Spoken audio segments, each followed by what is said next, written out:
Oh, eight. Sorry. I'm going crazy. So you're Brown and Phantom. Okay, 12 to 24. Right, there you go then. So you can just change the ammo count to 24. And you would be 24 there. Cool. Okay, on the Fischetti. Right, hang on. And give me a sec. It's a bit delayed. Fischetti, yes. I think the only thing I added to that was the smart gun link, the internal smart gun. Smart gun system internal, yes? Yeah, does it have a personalised grip on it? I can't remember. No. I've got a personalised grip on it as well. Okay. Did we have that on the Browning? Because I think the Browning's got a personalised grip as well. Correct. Okay. Smart gun system internal. Okay, so that is going to give you a 2 dice pool modifier because it is tied to your eyes, and your eyes cost you essence, so you get 2 points. And a personalised grip. Yep. And 5 spare clips. Yeah, well, you should keep that on your character sheet. Yeah. And although there is a space actually on the weapon. It's weird. You put your spare clips on the weapon. It's hard. Yeah. Because they're the right size out. You can't share them, can you? I suppose. No. So I'll just leave you to update that. Yeah. But as far as I can see, you've got. My street line special is just default. So that's in the bug out bag. Yeah, you got folding stock, laser sight, smart gun, and personalised grip on your Fischetti. And then the Browning has electronic firing, personalised grip, smart gun system internal, and extended clip. Yep. Cool. And all your smart systems are working, which is freaking awesome. Now I understand how it works. I think the personalised grip adds +1 to accuracy, does it, or something stupid like that? Let me check. +1 to accuracy, yes. +1 to accuracy, yeah. Yep. And that is there. Your folding stock adds +1 to recoil. Yeah. Your laser sight adds +1 to accuracy. That's overridden by the smart gun. Okay. Yeah. Cool. I was going to say, does the personalised grip stack with smart gun? Personalised grip, it says at the end, this is cumulative with any other accuracy modifiers used with this weapon, so yes. Whereas the smart gun says it doesn't, so it overrides. Oh, okay, so the laser sight doesn't work if you've got smart gun link. They do the same thing. They do the same thing the same way, don't they? Okay, whereas a grip's different. Because the game doesn't do that. So right. What I've done is I've removed the modifier to your accuracy for this laser sight because you have oh no, it won't let me. Will not let me. Shoot. So I think what it's doing is modifier -1. Yeah, okay, it's fine. Is it applying it? Yeah. I think. Do you know what does your character sheet say your dice pool should be? Browning should be 9. Hang on. Pool for your Fischetti is 6. Is that correct? No, it should be 9 as well, I think. Are you specialised? No. So I've got 4 in pistols. You have 4 in pistols, yep. 3 agility, which takes it to 7, plus 2 from the smart link. So 4, 3 plus smart gun plus 2. I know why. Because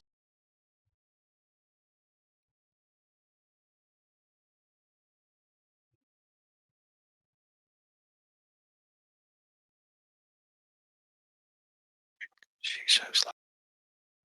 Fuck me. Because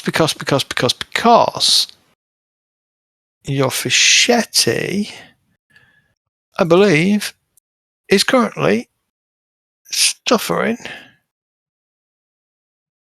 What mode was it in?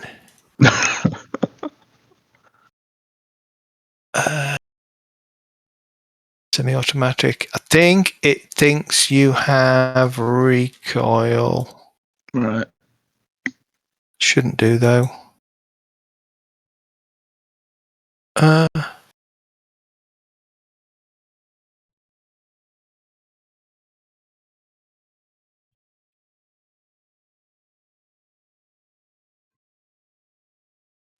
That one is it?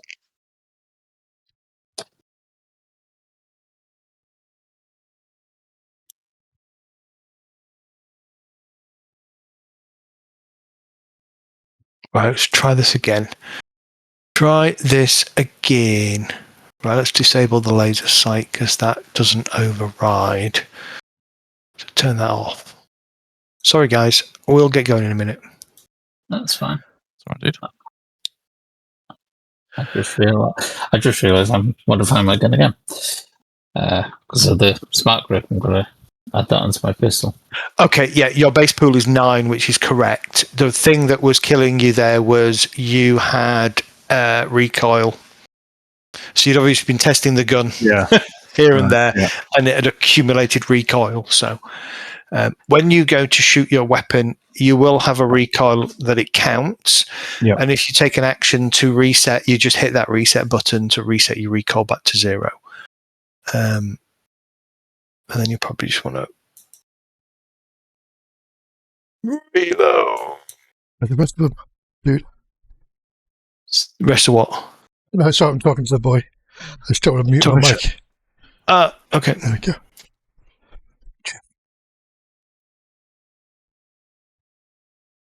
Okay. Are we ready? Da-da-da. We need music. We need... Hang on. I am not ready. I need to do one more thing. One more thing. What is that one more thing I need to do? What? My knee. And that wasn't nice. I thought you were going to say you just put like half a bottle of whiskey into your coffee, and so now it's not frothy whiskey. It's a frothy whiskey. Yeah. How are we doing? What am I doing? Sorry, I've been so busy trying to figure out how cyberware works with Cass character that I am a little bit behind the times. You've learned how to do it now. For some reason, it's got fucking chummer running, isn't it? And Steam and 3 billion other things running. It was a resource. It's all that porn you're downloading. Problem with porn these days is, unless you know where to look for it on Telegram, which I don't because I've not actually looked for it, but I bet if I looked, I'd find it. All that people identification stuff. I don't want my photo out there attached to Pornhub saying that I look at dwarf porn. That's what VPN's for. Not wrong with dwarf porn. There is nothing wrong with dwarf porn. I was looking for a cleaner. I should just pick up the other cleaner I had before. But the amount of cleaners, like naked cleaners and shit like that that's out there, it's unbelievable. Well, yeah, because they know that it sells. Would you like me to clean your bedroom for you, wearing nothing but the jizz from last night's song? Yeah, I have no idea where that came from, by the way. That's terrible. But you've got the kind of extras like smoking. It's like, if somebody smokes in my house, I'm like, get the hell out of my house. You know? Yeah, you smoke in the house.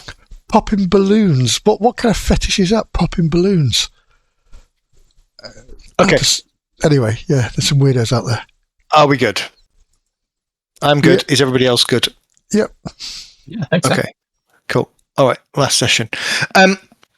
By way of recap, last session, I've got to turn that off. That does my fucking head in. I I can see where all your icons are on the screen. It drives me freaking nuts when I forget to turn that off.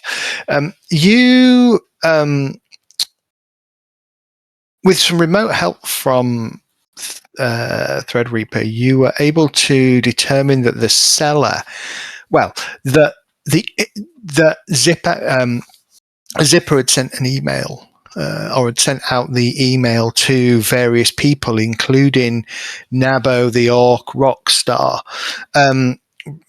soliciting whether or not people would be interested in purchasing. Whether people would be interested in purchasing a hitherto unheard disc of recording of Jet Black. I keep wanting to call him Jet Black, but no, Jet Black. You were able to grab information off Nabo's comlink that led you to Zipper. You spent some time talking to Zipper. I'll be absolutely honest, it was going horrendously bad. She was trying to seduce River rather than the other way around. And in the end, you had to get a little bit strong-armed on her to get some information on who had sent or had asked her to send the email. That led you in turn to an individual named Kerwin Loomis, who owns a bar in the Barrens called the Coda. And so you had headed out to the Coda to have a word, as it were, with Mr. Loomis regarding the disc. We also discovered Mr. Loomis was the ex-drummer, wasn't he? Sax player. Sax player, sorry, yeah. Ex-saxophonist of... Right, I'm just going to clear down the chat, by the way, in game. Yeah, the ex-saxophonist of Jet Black's band. You arrived at a fairly run-down bar.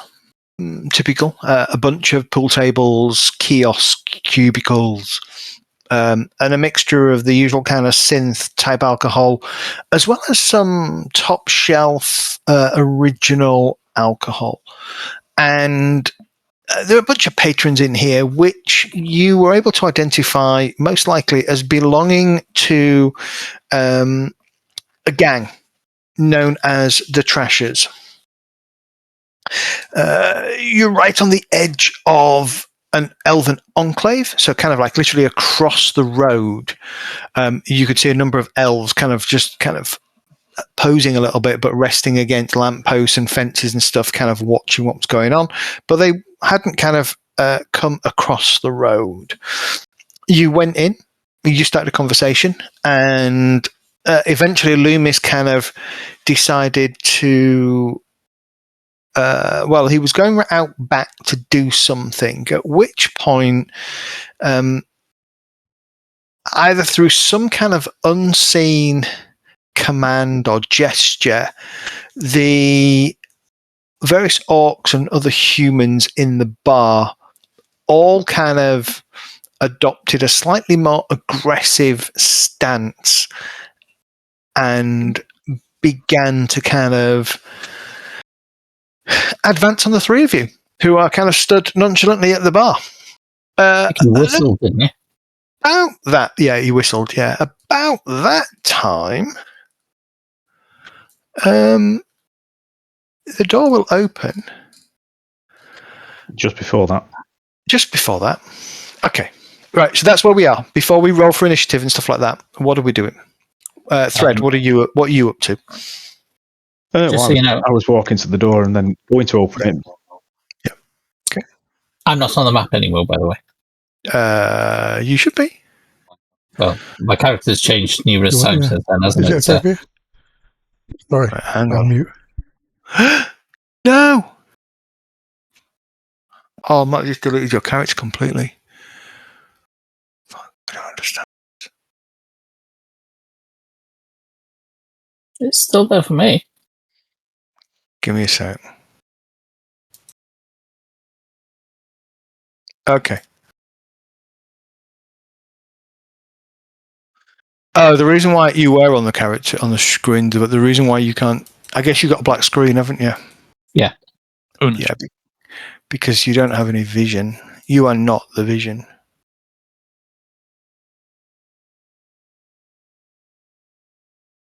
Yeah, Zed, I've had a quick look at the stuff. What I'll do is I'll import my character into Foundry, fix all the active effects, and chuck you the file. Yeah. Okay. No worries. Sounds good. Might not be. Yeah. No, that's fine. Cool. Cool. Yeah, I can see me, so you didn't delete me. Yeah. Okay. Cool. There we go. Let me just do something with. There's somebody behind the bar. There's a ghost figure behind the bar. Should there be? Yes. Yeah. Okay. There should. Yes. You mean this thing here, don't you? Yeah. Yes. That represents the host. We'd set that up for some stuff that Thread was doing off screen. It's the hardest fucking thing in this bar. It is the hardest thing in this bar, That's by the way. including all of us. It bounced every attempt he tried to hack it. But Thread's not appearing in the bar anymore like he was last week. No, he's at the door. He's going to come in any second. Okay. And then turn around and walk out again. All right. So tonight is very much going to be about combat. We're going to learn how combat works. So let's roll for initiative. But before we do that, let's just get everybody on the combat tracker. Usual kind of approach. Right click. You need to start an encounter. There you go. There you go. I will roll NPCs. Oh, beautiful. These NPCs are very fast. What the hell? That appears in your goblin. Yeah, Cynical River, Lanky Cuss God. He's added names. My favourite's the Perky G-Man. The Perky G-Man's awesome. I need to sort that out as well. It's just the way one of the mods is assigning silly things to the end. So Jenna are sniffing tiffin, so by the time you finish, you'll buy everybody a beer. Fanatical Threadreaper. Fanatical Threadreaper. Desperate Tarkasian Mage. Okay, so combat. I am going to run this from my book, which every time I turn a page is falling to pieces. I keep saying that to everybody who will listen. Welcome, everybody. My look. My combat pages have come out of my book. Look, run it off PDF. Easy to reference now. Yeah, look, 3 pages. Is it somewhere you can send it to get rebound? I don't know actually. It's just all the glue, isn't it? That's just come apart. I mean, the book is what 12 years oldish, 15 years old. We did have 5 years of me using it very regularly. Okay, so we start in combat. Okay, so every round we roll initiative at the beginning of every round. So your initiative does not stay the same each combat round. Each combat pass, each combat round is 3 seconds long. Within that combat round, you have multiple combat passes. Or initiative passes as they are. So a combat turn is 3 seconds long. So 20 combat turns equals a minute. Each combat turn follows a specific sequence, and each combat turn is broken up into a series of initiative passes. Each initiative pass, you all go through your initiative, then you take 10 off the number, you go through again, you take 10 off the number, you go through again, 10 off the number, go through again until your initiative is 0 or lower, at which point you can no longer act that round. So it's very possible, not right now, these guys are very low level, but if you're fighting up against an equivalent you could end up fighting against a Street Sam with initiative of 30 that goes first and actually has one more round of actions than the rest of the party. So you've got to bear that in mind. So we've all rolled initiative out. So I'm going to start the combat. So first up would be River. So River starts with his initiative 23. Now, you have... How did Tiffin only get 9? I don't... Why did you only get 9? I'm trying to see what I rolled, but it's not... let's have a look. You've got a base of 8, so you must... I must have rolled a Why 1. have you, Roll right, 1d6. okay, so why have you only got 1d6 as your initiative? You should have way more than 1d6. I would have thought. Let me have a look at my... Do physics skills, won't it? No, it'll be in your powers that you've taken, your adept powers. You need to Right. activate them or something first. So every d6 costs 0.5 power point, I think it is, or something like that, or a quarter. Is it? Sure. Yeah, I think your first one's like 1, and then it's half per one after. Something like that. No, I've got none of that. I've got my attribute boost of strength. I've got my critical strike, and I've got mythic armor. Well, you're slow as fuck and just... Right, okay. Yep. In which case, you are very slow. So you might... Okay, so this is also a learning experience. So you might want to rethink the character. Because you're never going to get more than... At most, you're going to get 2 passes in a combat round. As a street Sam, you want to be getting 3 to 4 passes, even, or as an adept. So... even Cuscud is faster than you. He's got 12 plus 3d6. So you do need to, you might want to have a look at that at some point. But anyway, let's continue. That's how we got a low initiative. I'll say even Cuscud's pretty fucking fast. It's a street samurai, I'd expect you to. Yeah. I didn't roll very well. So you have a total of, I believe it's 1. You may take 2 simple actions or 1 complex action during your action phase. The first thing that you do, so the first thing that River would do would be to declare his actions, and then we resolve his actions. You do actually have to declare what you're doing before. You can't just go, oh, I'm going to move to here, and then, oh, for my second action, you kind of have to declare. Okay. Complex action. Yes. I'm going to fling a big ass lightning ball. Oh, good God. Okay, complex action. Fling a big ass lightning ball. All right, you're going to actually kind of rough this place up, are you? This one's got an SMG, hasn't it? Yeah, I mean, I could rough this place up, maybe. Okay, go for it. All right. Anybody that's got eyewear, like glasses or anything like that, that message just came through, by the way. If you didn't see it. I did see it. So we're on the fancies list. Okay, cool. I'm still going to throw a big ass lightning bolt. Oh, absolutely. So I assume that means his bullets are going to not target us or something. Knowing that rolled, but that's fine. I was wanting to just see how big the template was. Okay. I don't know how it'll work. It'd probably be, he goes to target and he gets a... Do you know what I mean? That kind. It won't lock on or something like that, so... Yeah. There we go. Wow. Okay. So that's your target. All right. So limit 6, 12 hits 5. Okay. Combat spell defense. So does everybody defend against this? I don't know magic very well. So yes. Yeah, everyone who's hit by that needs to defend against it.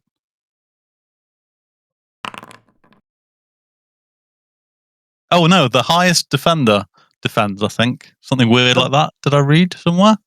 Okay, right. Let's figure this out then. So magic. What are we casting? Lightning ball. Yeah.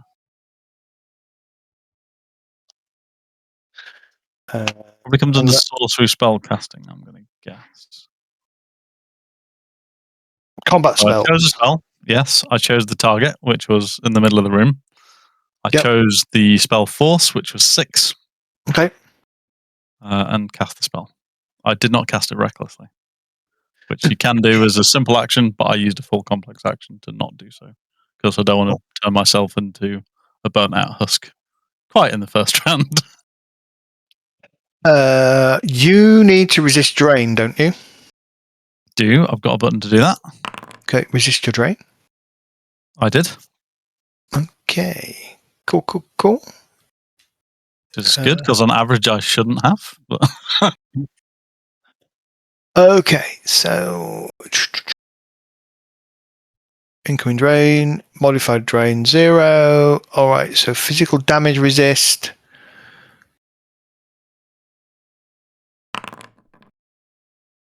yes, physical versus mana is the right one. Okay, Yeah. so let's go. So he is going to take 2 damage.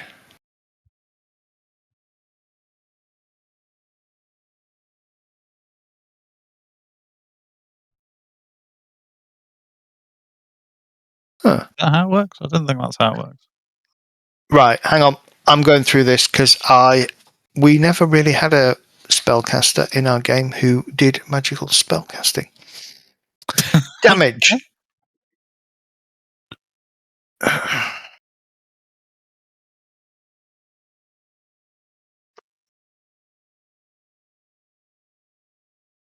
So lightning bolt is damage physical. Damage is resisted in the same way as normal damage, right? So Yes, but what's the damage it deals? Let me have a look. the damage it deals is going to be incoming 10p AP minus 6 modified 8p AP minus 6. So he is going to take 8 points. But for some reason, it wants to apply the damage to everybody. Is that how it works? I don't know. I thought it could be 6 where it does that. I'm not sure whether each individual does in 5th or whether. Yeah, I'm not sure. Combat spells. The spell then is launched with an opposed test. It'll be on page 283, indirect. Is it indirect or direct? It Indirect is. spell. It is a direct spell.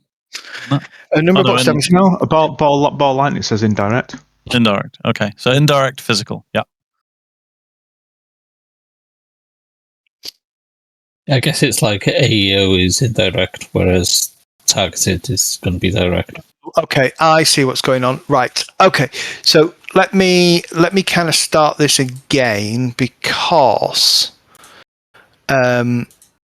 we've got everybody selected. Right, let me start again. Right. So you want me to start with this guy. Right, so the damage value of a successful indirect combat spell is force plus net hits with an AP equal to minus force. So your force was 6, your net hits were whatever the difference was. 5, but minus their defense. Yeah. Yeah, so it's going to be, so it's 11 damage minus hits with a minus 6 AP against their armor. So they lose 6 dice off their armor. Yeah. Limit is 6. You got 5 hits. So, okay, let me do this. Boom. Right.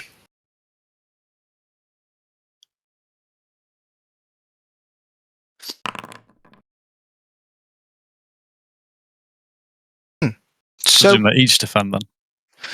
they each defend. Yeah. So Perky G-Man doesn't take any damage at all. You must have dodged. So now we try this guy. I think it might have worked. We'll try it differently next time you do this. I think it might have worked with each character, but it created at the end of the lieutenant, after I'd gone through the process, it assigned damage to everybody that was selected before you rolled for everybody. And I don't know if it would then go ahead and just update that based on the rolls. So I'm just going to go kind of up the screen in a clockwise kind of way. So we're going to resist.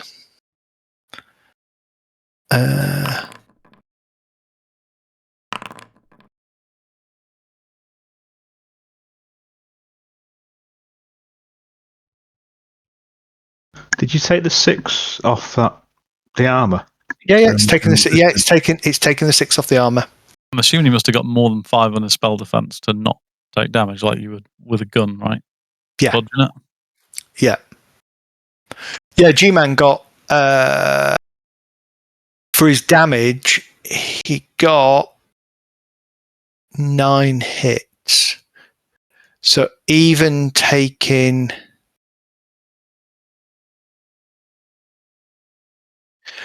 because it goes to it's fine.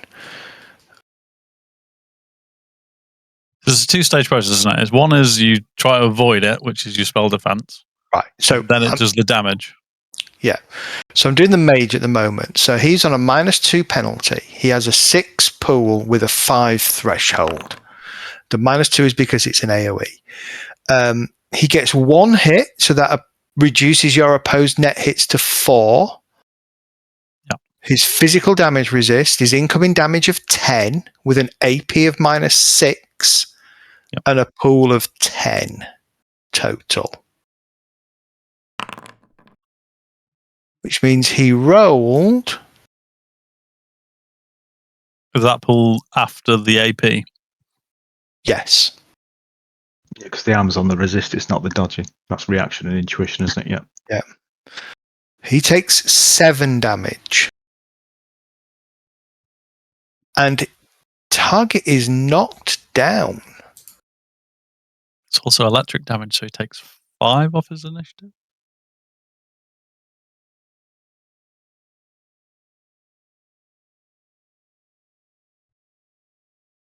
So he'd be prone.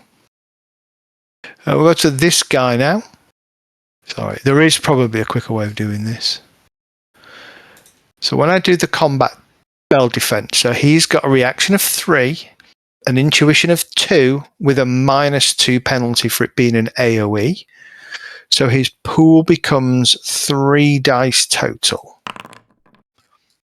He gets 0 hits.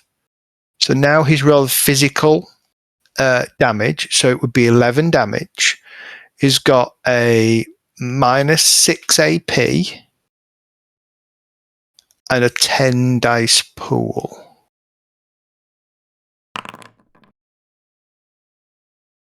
So that means he had a 16 dice pool.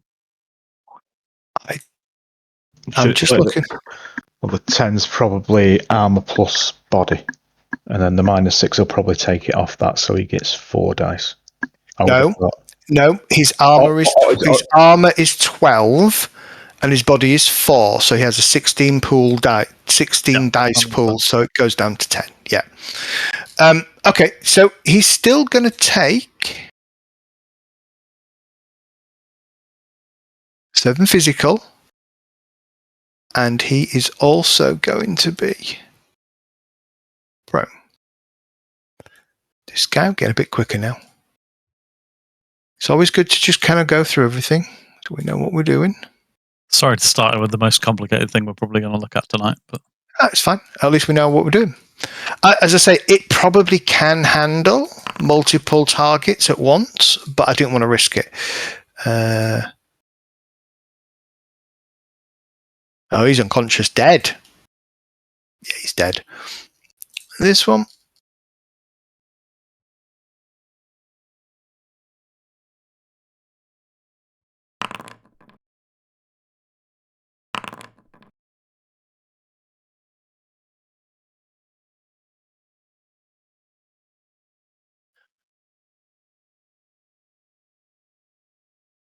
And then this one. Just be able to find your combat spell defense all the way at the top.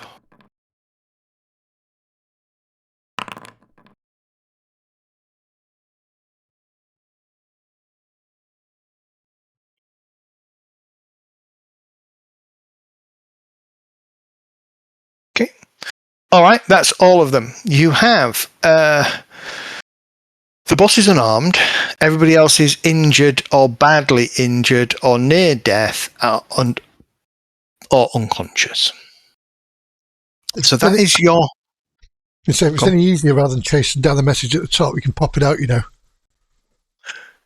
Good point. Let me test that for a sec. It just pops it out from the chat, so I don't think it would affect the... Well... Yeah, okay. All right, Kuska, you're up. Okay. I'll target the one that hasn't been hit then. Right. And quick draw the pistol. It's got a quick draw holster, so that should be... So that becomes a free action, I believe. Yep. Yep. And then... Is it aim and shoot? You can aim and shoot, yeah. I believe aiming is a simple action. Yep. What does aiming do, though? I can't remember. Just checking. Just checking. I can't remember. +1 to your something. Accuracy, probably. Right, hang on.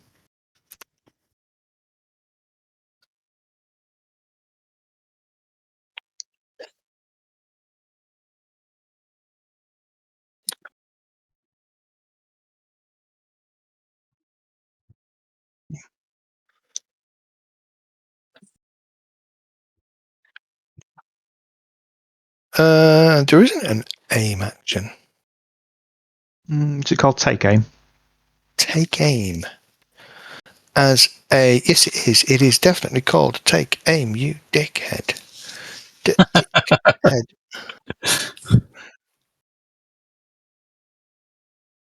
That's because... Reason. 163. Matrix actions are also in here. 64. +1 each take aim action applies a +1 dice pool modifier or +1 accuracy to increase your... You can choose whichever one. So whichever one's more appropriate. If you've got a gun that's got a high accuracy, add it to your dice pool. Remember, accuracy is the maximum number of net hits you can get.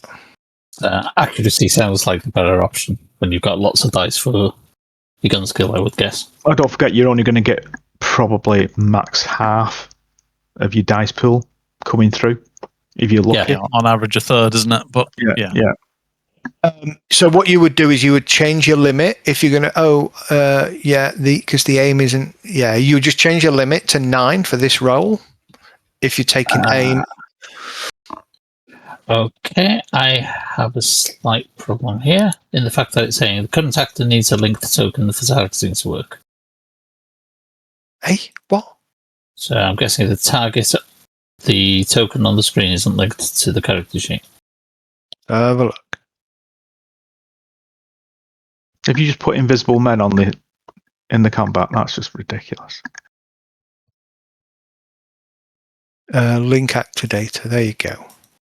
Right. Try that.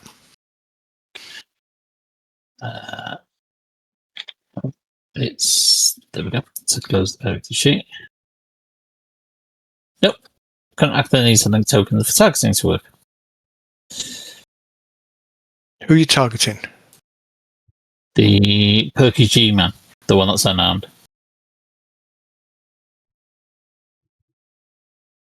Right now. Yeah, there we go. So, what is pool?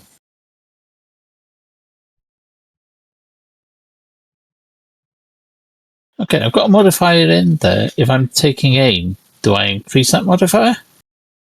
It's not modifier that you're... Well, are you adding it to your dice pool or are you adding it to your accuracy?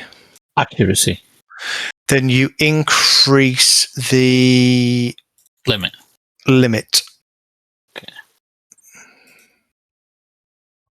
By 1. Yeah.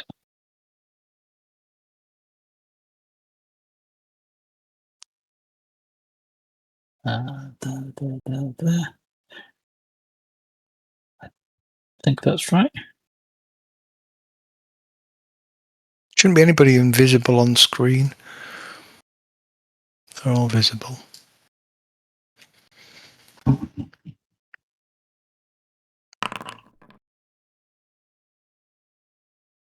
Okay, so your total dice pool is 19. Your limit has gone to 9. You've got 8 successes. That's good. Okay, so he is now going to make his physical defense roll. So I will roll that.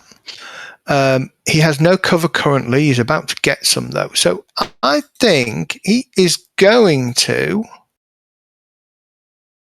He's going to react to your... He's going to take an interrupt action, and he is going to hit the dirt. No, that is not what you use that for.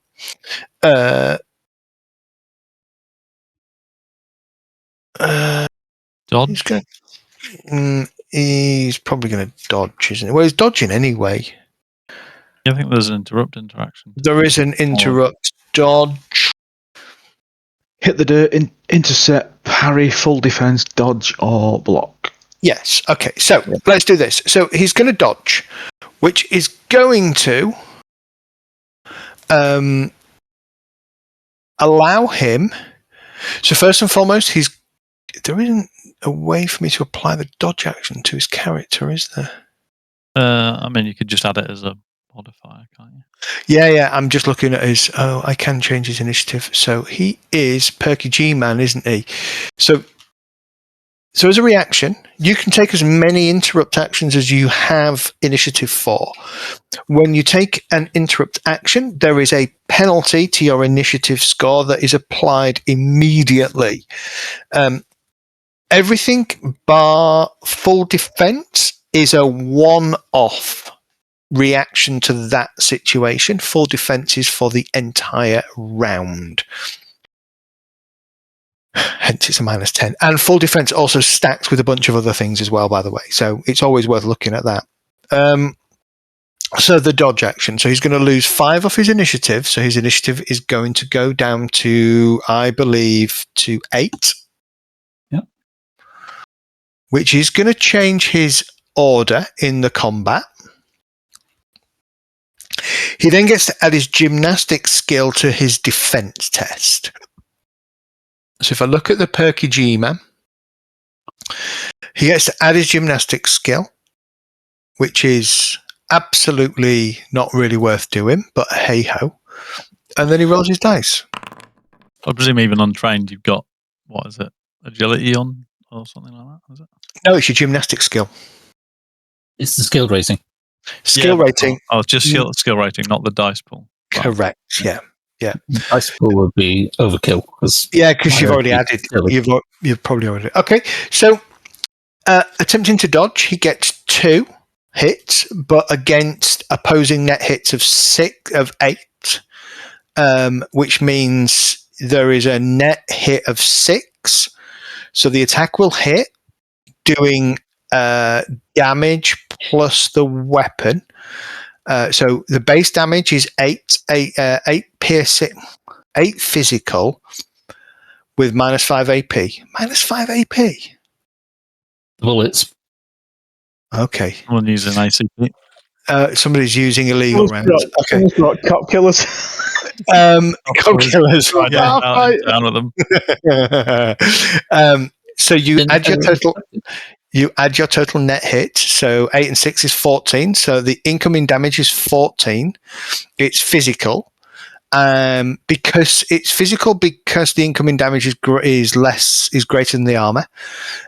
-5 AP, no element. So I've got an 18 dice pool that I'm opposing you with, because his dice pool is pretty hench, because he is a lieutenant. Which means he's going to take 4 points of damage. 18 after the -5. Yeah. How the hell did you get that high? In this bar, Zed. He should not be in this bar. How the hell does he get that? Because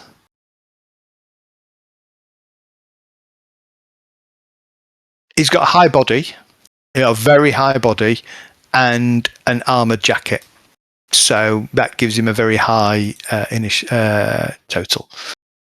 That's higher than I've got. Yeah. Maximum Yeah. He's also got a machine gun that maximum- pops out of his arm as well. Yeah, maximum attack is 12, though, isn't it? Say again? And we've taken 5 off that. Yeah. yeah. I've got my armor now is 20, and that's with the armored jacket, with bone density and body, and I got up to 20 because I had it at 28, but everything was stacking onto each other. That shouldn't have been able to. That was author skin, bone density, and toughness.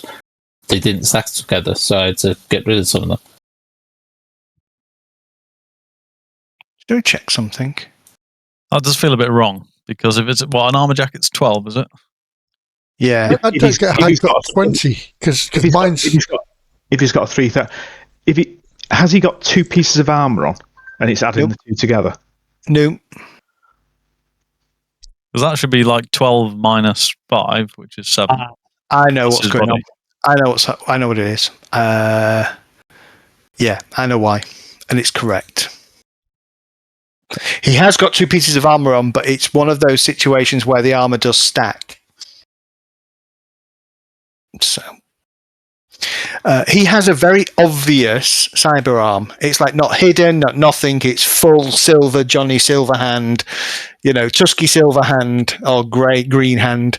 That also conveys armor. So it has stackable armor. So it has armor of 16. Plus his body, which is high, is in the 20s on his dice pool, less the 5. So it is absolutely correct. And he got a lot of hits. So he does take damage, but he doesn't take a lot of damage. So as you kind of like squeeze your round off, this orc kind of hastily throws his arm up and it kind of comes off the arm, sending shrapnel across his body, and he kind of grunts in a little bit of annoyance at you. Threadripper. He's just Winter Soldiered that shit, hasn't he?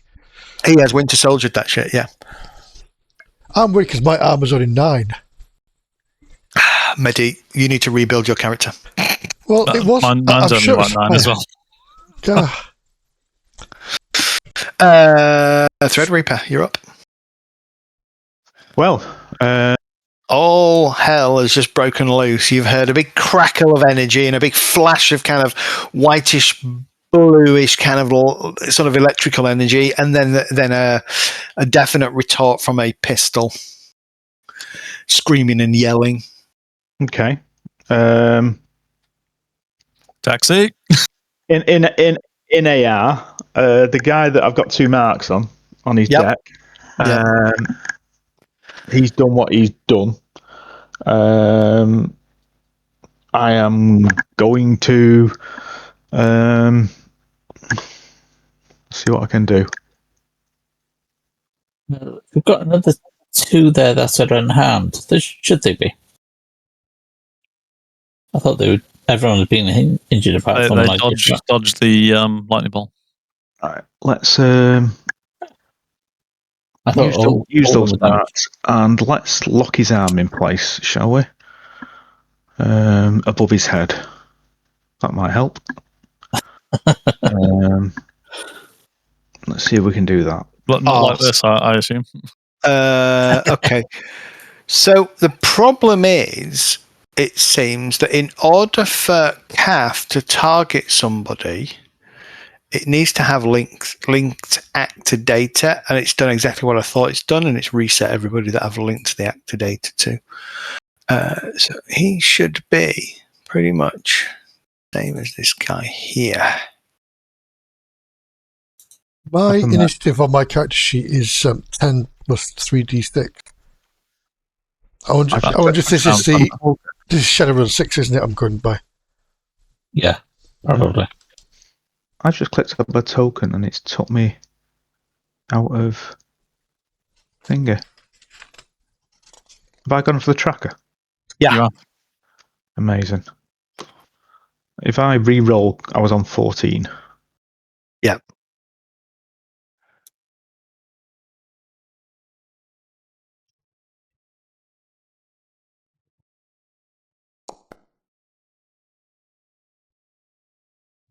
Right. It makes no difference to your position in the combat. Cool. Also, hang on. Just need to put me There you back. go. Right. Let's see what we can do. Actions.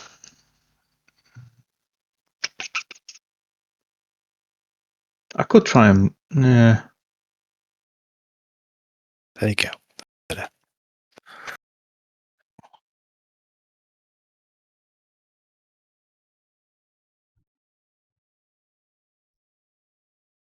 No, do you know what? I think I'm just gonna.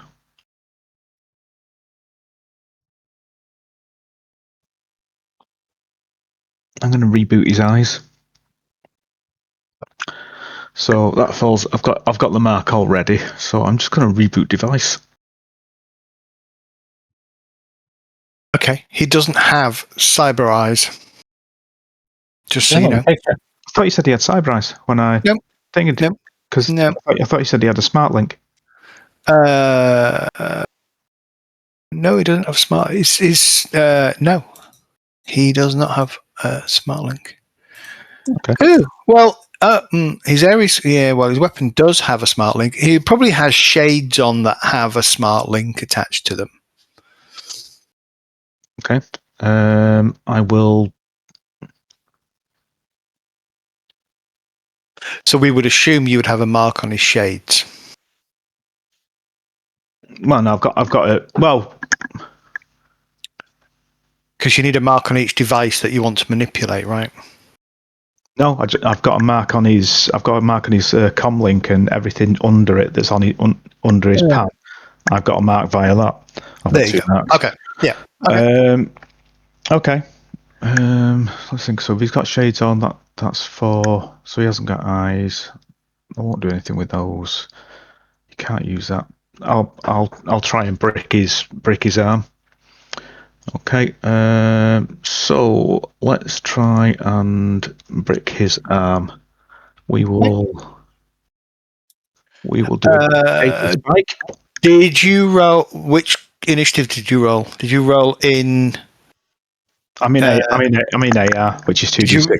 They're both the same. They're both the same. Okay. Oh, gotcha. Because that's the other thing, right? So you've got different types of initiative that you roll based on the situation that you're in. So if Threadreaper's supporting you in the Matrix, he would roll AR, hot sim, cold sim, basically, to determine what he's in and how it works. Yeah, I've just selected meat space because my AR is the same as my meat space at 2d6 because AR uses meat space. So yeah, right. So we're going for, where is it? Data spike. Just let me check. It's the same. Yeah. Check when my programs are right.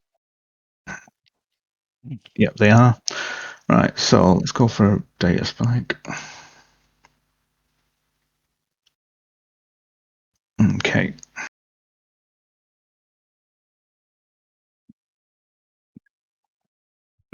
I've got hammer running, which I think adds. Bear with me. Just let me check it.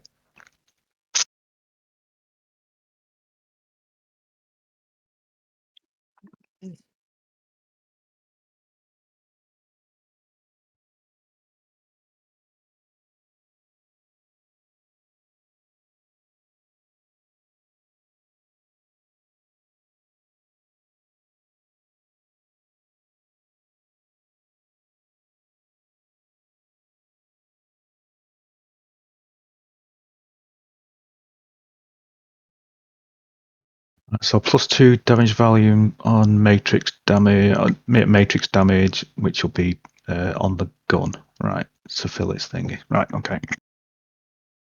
Let's try and break it with a data spike.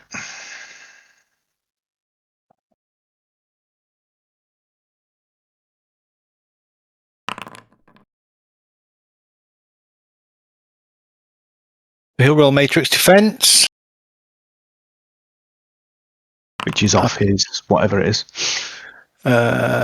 He'll get 1 net hit, so you'll get 3 hits.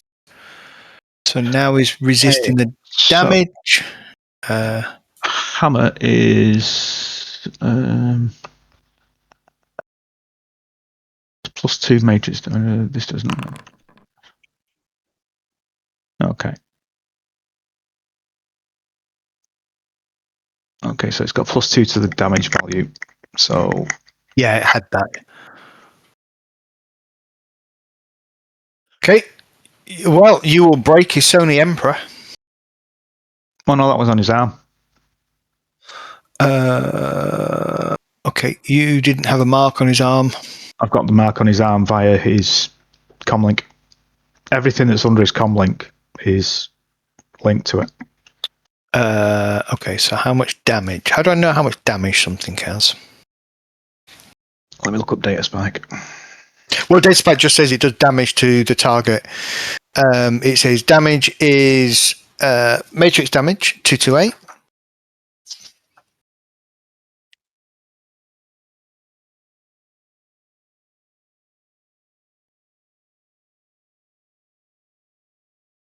Oh, 8 plus the device rating divided by 2 boxes. Yeah. Okay, in which case? That's how much it can resist. Your attack has a damage value equal to your attack rating, which is currently 7. So that's where the 7 damage comes from. +2 because I'm running hammer. Yeah, the damage is fine. He resisted. He reduced it from 10 to you had 10 incoming, and he reduced it by 2. His firewall resisted 2 points of damage. One additional box per net hit, and 2 additional boxes of damage for each mark you have on the target. So it should have been 7 plus 2 is 9, plus 3 net hits, 12. 2 marks on the pan, which would add an extra 4. But hang on. It would be 10 incoming plus 2 for each mark. You've only got 2 marks. That would be 14. It wouldn't be 16 or 18, would it? No, it's 7 plus 1 from the which is from the attack rating. That's plus 2 net hits from the overall. From the overall, yeah, That's so 10. that takes it 10 plus 4 takes it to 14. So the damage to it is 14. And then it takes whatever its resist was.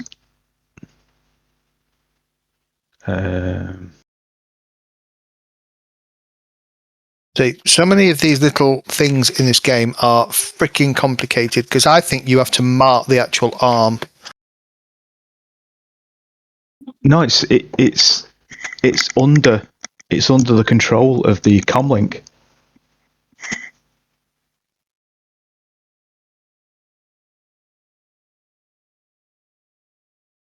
Yeah, I guess anything that's slaved to the comlink, right? Mm-hmm, yeah, it's slaved. It's like I can get into a host by going to a terminal, which is the thing of getting to like a physical space.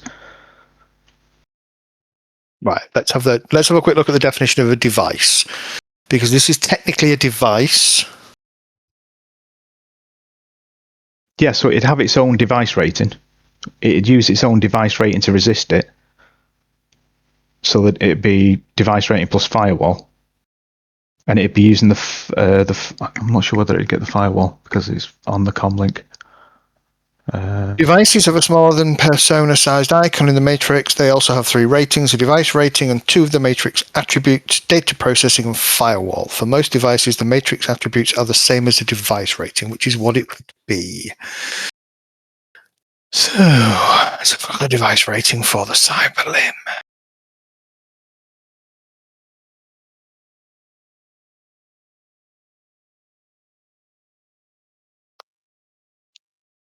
Of course, it doesn't have a device rating, does it?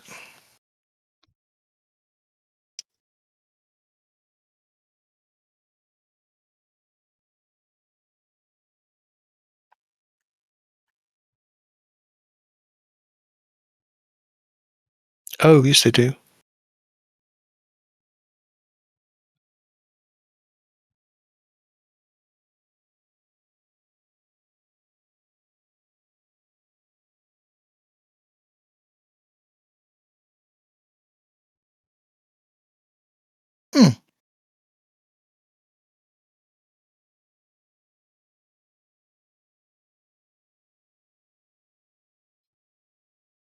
Okay, so its rating is 3. And so it's resisting with... See, it's targeted the Emperor because you have a mark on that, not on the limb itself, according to the system. So I need to unbreak this. I don't mind it using the firewall. If you want to say it uses the firewall, but technically I'm inside that by having the mark because I'm a user. Yeah. I'll need to double check the condition modifier. Right, so it's at 0. How much damage is it taking? 14 to start before it makes its roll of device rating plus firewall. Yeah, and it has 8 plus device rating divided by 2 boxes of health. Yeah. So I know how much health it's got. Gotcha. So device rating is technically it's 3. So it is rolling. What is it rolling? It's rolling against 14, and it's rolling device rating plus firewall.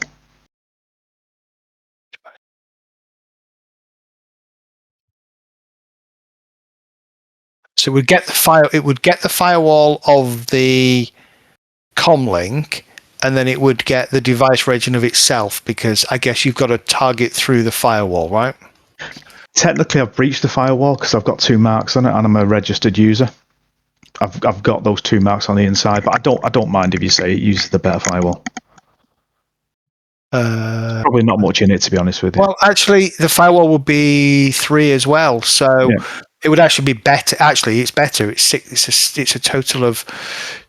Right, 1 second. It's a total of 6 dice rather than a total of 4 dice. Right. Okay, we get there in the end. So its arm is going to take 5 points of damage, but it's still functional. There we go. Right, we're getting there. Okay. Has it done that? See, we never did this before either.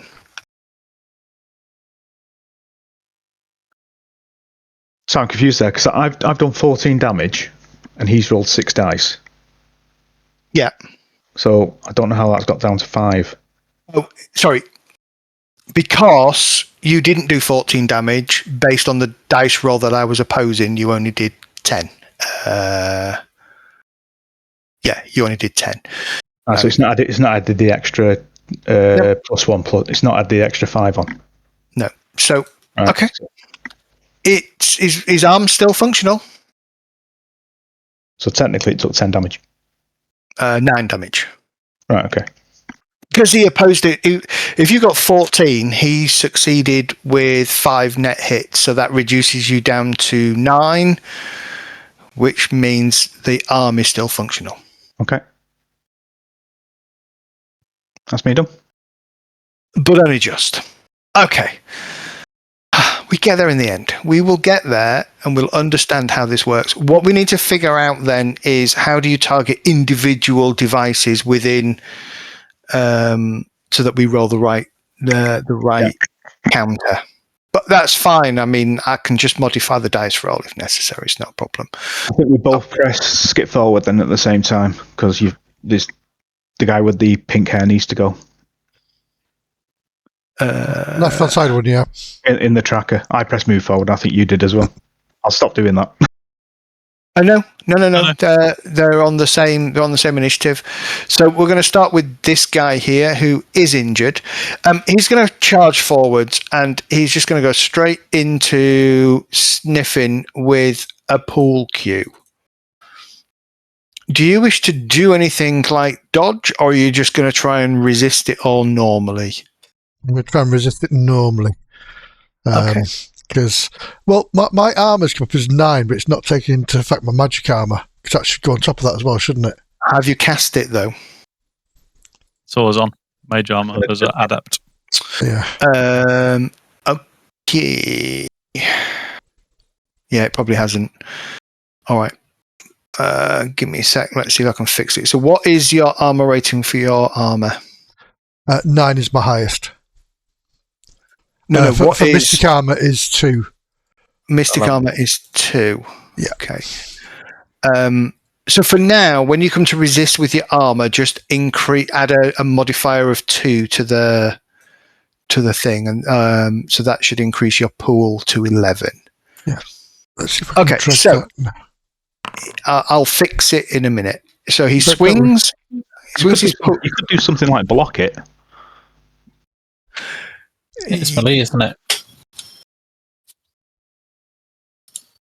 Right, so he's swung at you. He has hit, or he will hit. So there is an option there to hit physical defense. Now, before you click physical defense, they are correct. You do have a bunch of interact options that you could choose.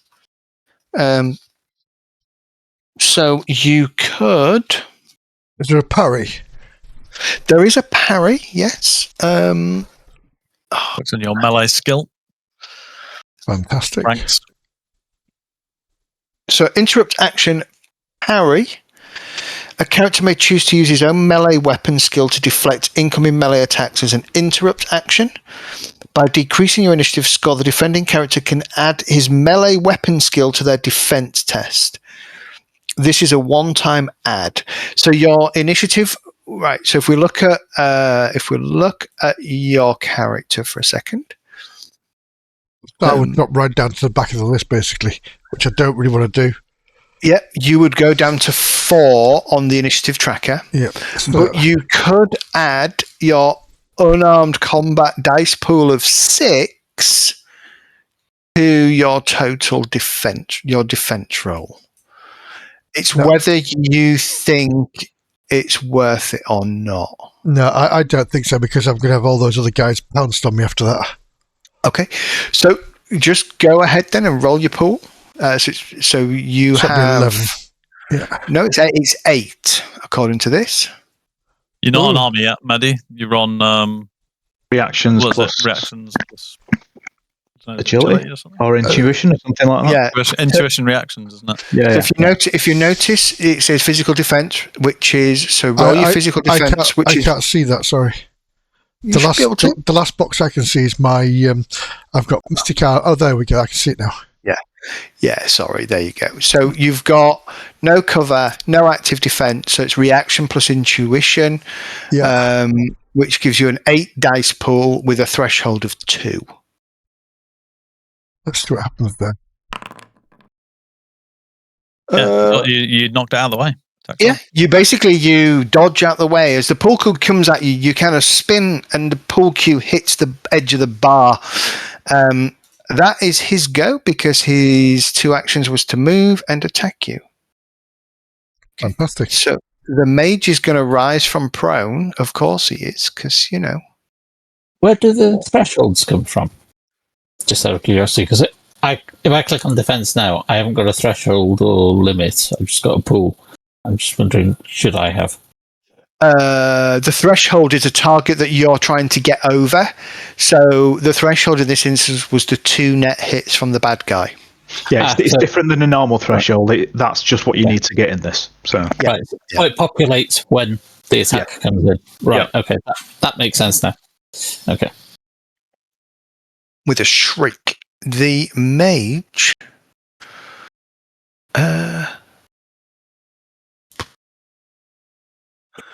Isn't he? Okay, so I'm going to get my own back at you. I'm going to try. He's going to try. If it's not a complex action, spells are, unless you recklessly cast, in which case it increases the drain by 3. All spells are combat actions, and are they complex actions? Unless, okay. Yeah. You can just sling it and take an extra 3 drain, which obviously you might resist. He's going to do that, and he's going to target you, of course. I'd like to take a free action to counterspell. Oh, a free action to counterspell. Okay, so what does... All right. Do you do that first? We're learning all the books today. We're learning everything. I don't know how it works. We don't have a rigger. We haven't got a rigger. Quick, get somebody into the game. Quick, let's get a rigger in. All right, where's counterspell? Counterspell is... I did have it a second ago. It's in the magic section. Counter spell is. Where the fuck was it? Apologies to people who might be actually watching this, because this is just And apologies for the language. very slow. Right, counterspelling. Okay. Spell defense. Right, spell defense is used against hostile spells cast at you or at targets that are within your line of sight that you decide to protect with a spell defense. Declaring this protection is either a free action, if you don't have one left, an interrupt action that reduces your initiative score by 5. You get one free action per pass. I believe so. Each combat turn, you have a pool of dice for spell defense equal to your counterspelling skill. When a spell is cast, you may choose to use some or all of your counterspelling dice to defend against an incoming spell. Okay. So is that skill or pool? When a spell is cast, you may choose to use some or all of your counterspelling dice to defend against an incoming spell. Against each spell attack, you have to choose how many dice from this pool to allocate for defense, and you can select how many people, including yourself, are covered by the defensive dice. You can protect a number of people at one time equal to your magic rating. Okay, so what I understand is, what's your counterspell skill? My skill is 6. My magic is 6, so my pool is 12. No, your counterspell skill is 7. So you have 7 bonus dice, spell dice, to use. How's it 7? Because it's just your counterspell skill. Oh, that's 6 then. 6, sorry, I'm reading the example in the book. Okay. Okay. So, all right. So I cast the spell. Let's try this. So I'm casting Power Bolt at you. I am going reckless, so that is definitely going to increase the drain. So let's start there. Okay. I need to drain test, so let me roll the drain first, and then we'll do your combat spell defense. Oh, that doesn't sound good. it's not. His brain coming out of his ears. I do hope so. Nope, the Tarkasian mage takes stun damage because he fails to resist the drain. Okay, so at this point, you have a combat spell defense. So I believe you're defending with your body, but because you're counterspelling, you can add up to however many dice you wish to use. 6. So you can add all 6 as a modifier, and that should roll 10 dice. Okay, but I can't do the thing to click because it's currently Game Master. Right. So I need to make sure all my dice rolls are not Games Master. Oh, that's why. Okay. No, that's not what I want. What's your drain test? I've screwed my drain test. I took 3 points of stun damage casting. So I've done that. So now you just need to roll the one above because I can't see it. Oh, there you go. There you go. Combat spell defense. So I get body, but I'm going to add a modifier of 6. Yeah. So I'm going to counterspell him. So bear in mind, it's per turn. That's important. That's fine. I mean, the Tarkasian mage is not going to go again because we know he's got 9 initiative. So you are successful, and you resist and defend against. You basically counterspell the thing. That's not too bad, actually. That's not too complicated. That's pretty good. That's easy. You just have to remember how many of that dice pool you've used each turn, and then how many, if it's an area of effect, if you want to apply it to more than just you. Nah, fuck them. Just fuck them, yeah. You can also use Dispel to counter a sustained or quicken spell, but you didn't need to do that. Okay. If you counter spelling and were including someone else, is there a range that you can only do it for? Yes, it's equal to River's total magic. So people I can cover. Yeah, so basically River can cover the party. Yeah, no matter where we are in the room. As long as I can see. Yeah. That's really good. Yeah. And Yeah. so it's good for things like that fireball that was coming in, right? He can apply the dice pool to all of you as a defense test. Yeah. Oh, that's good. Right, my go is it now? I think.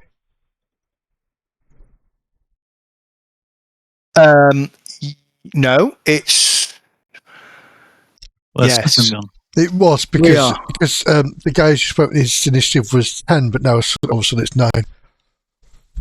Yes, it is because he's taken a penalty to his initiative because he's got stun damage. Of course, yeah. Okay, Sniffin, you're up.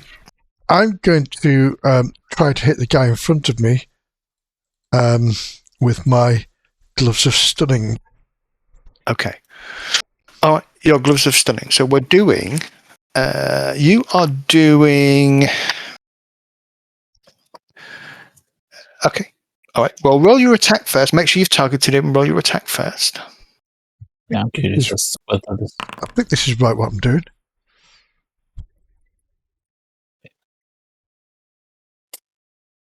Okay. I was wondering which skill it used, whether it was melee or unarmed going It should attack. be unarmed, yeah. So it's use your unarmed. Yep. So that's 4 hits. So I'm going to try my defense. I am going to get 3 hits, gives you an opposing net hit of 1. So now I am taking incoming damage with a -5 AP. I do have an 11 pool. So I am going to take damage. And I'm going to take 5 stun. Still got a lot of hits there, though. That was very successful roll. Yep. And remember, as your tracks are filling, you start taking penalties to everything that you're doing. So everything gets slower, your initiative gets slower, blah, blah, blah. So yeah, you don't necessarily have to kill everybody. You just have to get them to a point where they give up and run, which might be fairly soon. Okay, Sniffin, you are done, I believe. I am done. Sorry, I'll click end turn. He's already gone, hasn't he? That is the problem with this combat tracker. Actually, no, he hasn't. It was the one. It was the one above us to go. No, he's gone. So it's this one now. Okay. Yeah. Oh yeah, they've So all dropped down to 9, haven't they? Yeah. So this guy, what was he carrying?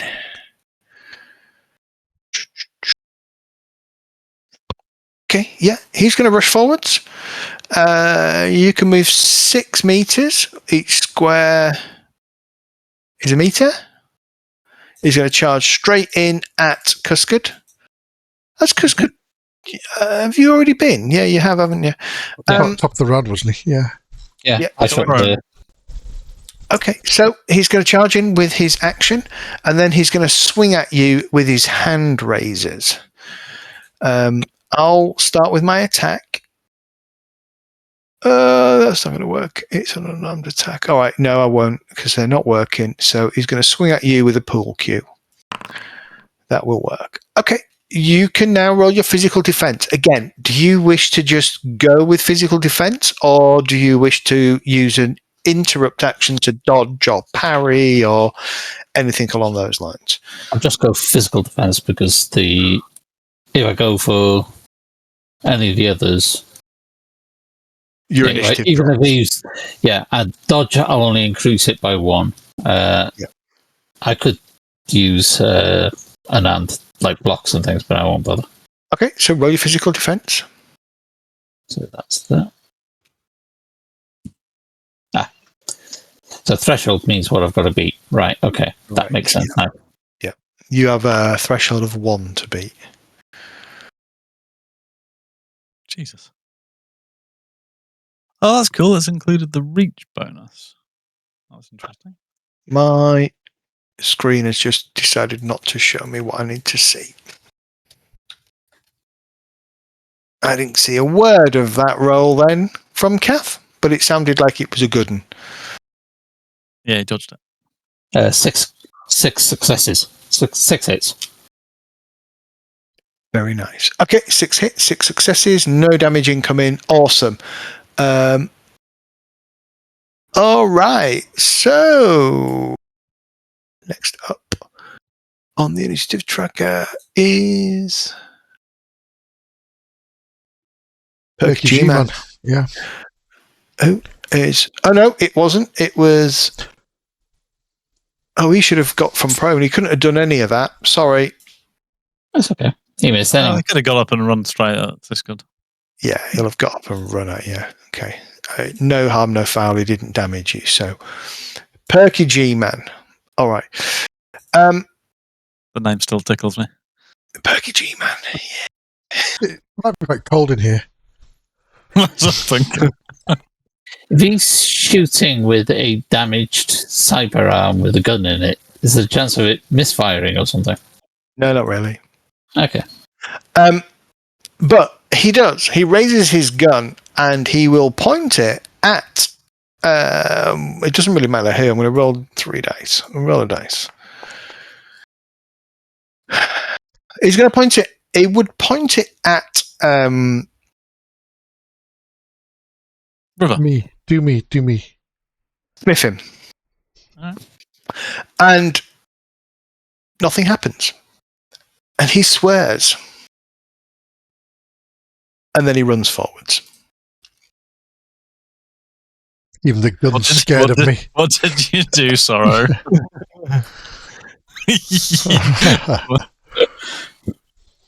Oh, yeah, I know what you did. You said It's it right at the beginning. Friendly, isn't it? I didn't do anything. Well, That's a really good idea, that, by the way. He gets it from prone, starts running towards the door. As he throws the door open, he is confronted by a Threadreaper who's just stood there with deck in one hand, pistol in other. Okay. Deck's not in my hand. Deck's in a holder in my lower back. There you go. Deck not in hand. Under my armoured fucking jacket. It's a shame he's not got a shotgun. That'd be nice as he opened the door. Oh, he does. He does have a shotgun. And then the other one comes running towards the door as well, basically going, get the fuck out of my way, we're leaving. Okay. So that's that one done. Right, let's see if it does this. Oh, yes, it did. All right, River, you're up. Oh, Second pass of the round. Alrighty. Well, he's right next to me now. That's a problem. For him or you? I don't know. I don't know how would I punch him? You do Take my bloody unarmed hands. attack, wouldn't I? It would be an unarmed attack, yeah. So I didn't bring my knife or anything, did I? Because I thought, You nice don't bring a little knife to social a milk bar bun. fight. Wouldn't be a problem. I'm just going to try and twat him then. Go for him. Well, I mean, all right, so you do hit him. He's going to roll his defense. He's got a lot of defense. Oh, shit. Okay, so this is an interesting one. So you initially start with 2 physical. He converts that to stun because of his armor. Yes. Physical defense, opposing hits 5. You did get 5. Threshold was 5. He got no hits. It wasn't a glitch, though. You can convert that to damage. Roll his damage. He's going to take 3 points of stun. Cool. I'm going to just basically, as he comes in, I'm going to heel kick him right in the... Yeah, you do. Right. You heel kick him right in, and he kind of wobbles for a brief second. Jeepers. Foundry is using 1.2 gig of RAM for some reason. What kind of action is it to pull a gun? Simple, I believe. Yeah. I don't have my gun, but I'm just wondering what it would be. Simple action, unless you have a quick draw holster. Well, actually, quick draw is a simple action. So... Yeah, quick draw you get to shoot as well. Whereas draw is a simple action. And then it's complex action with the shoot. Yeah. I remember reading up on that. So if you're going to shoot with a quick draw action, for the character to successfully draw the weapon, the player must make a weapon skill plus reaction test. You need to get 3 successes. You reduce it to a 2 if you're in a quick draw holster. If the test is successful, then you fire the weapon as part of that simple action. If the test fails, you can't fire as part of that action. Okay. And then you've got normal draw.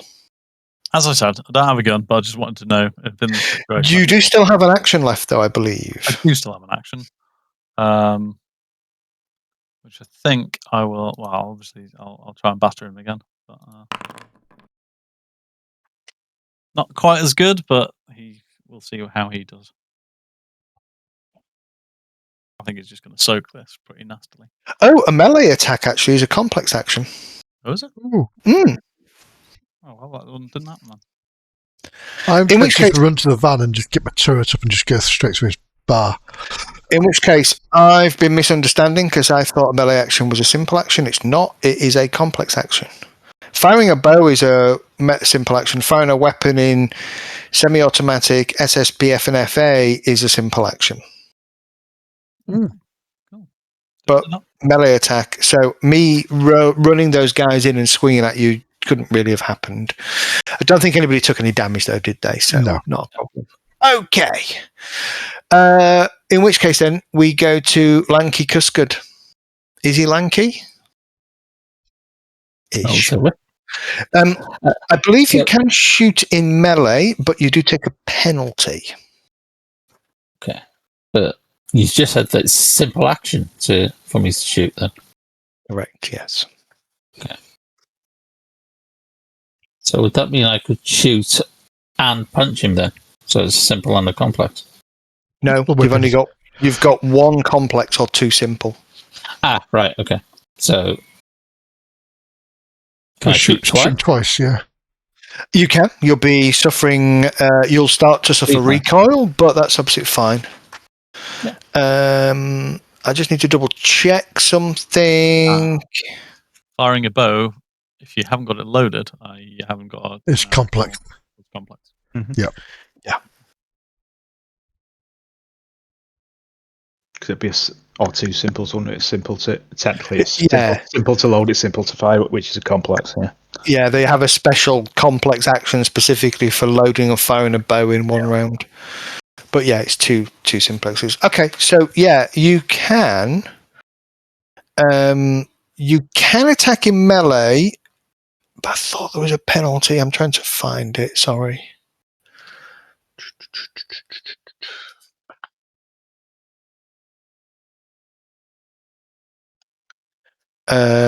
Attack with melee combat. Trying to get a clean shot off while somebody's in melee. Blah blah blah.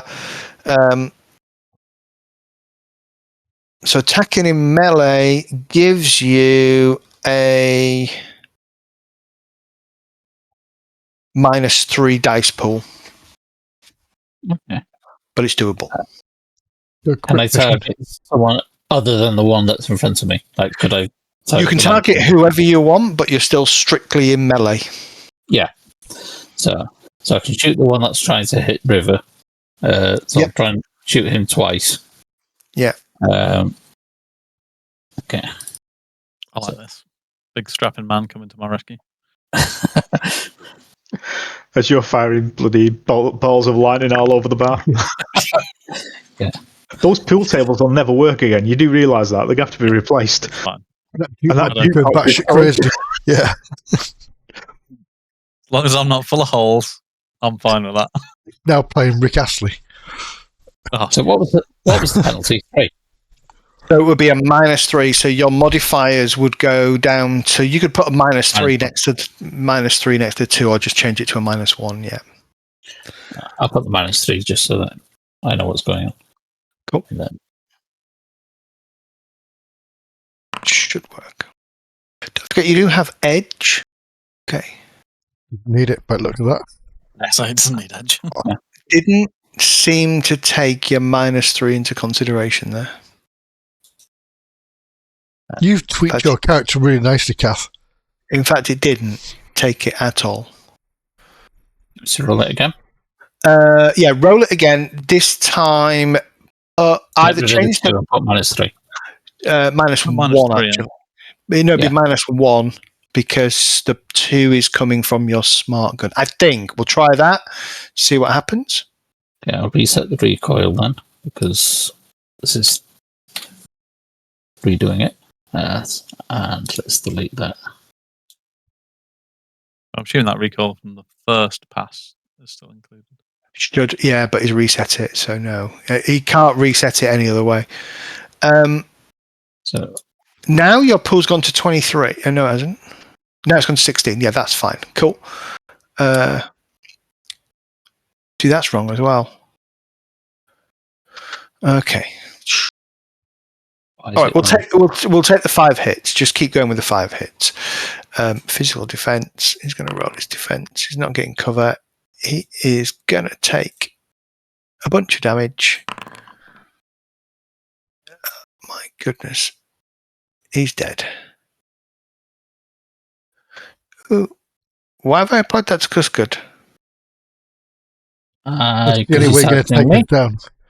No, I know why. I know why. Sorry. It will be this guy who needs to take 6 damage. Cuscud was so peed off with the crap fighting, he's just committed suicide. All right, he's near death. He is hurting. He's still alive. He's hurting. I would say he's probably looking to kind of get out of dodge now. Do you want to do anything else? You've still got another simple action. And you give me my hit points back that you've just taken off me. I have done. Why am I barely injured then? Because there we go. Because the last box didn't clear. That's right. Do I finish him or? Yeah, let's do Mortal Kombat. Finish him! You had to declare what you were doing at the start, so you're shooting. Yeah, I said I was shooting you twice, didn't I? So You okay. did. Yep. That's -3. Have to do that declaring thing because that's important actually. It is. Yeah.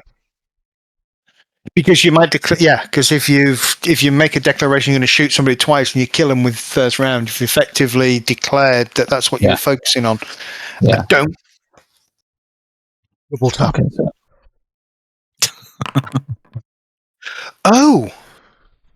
Oh, that's interesting. We'll come to that in a second. Okay, that will hit. It looks like it will hit. So you are targeting Perky G-Man. I will roll his physical defense. So Perky G-Man. He's got no orc. Right. What is his?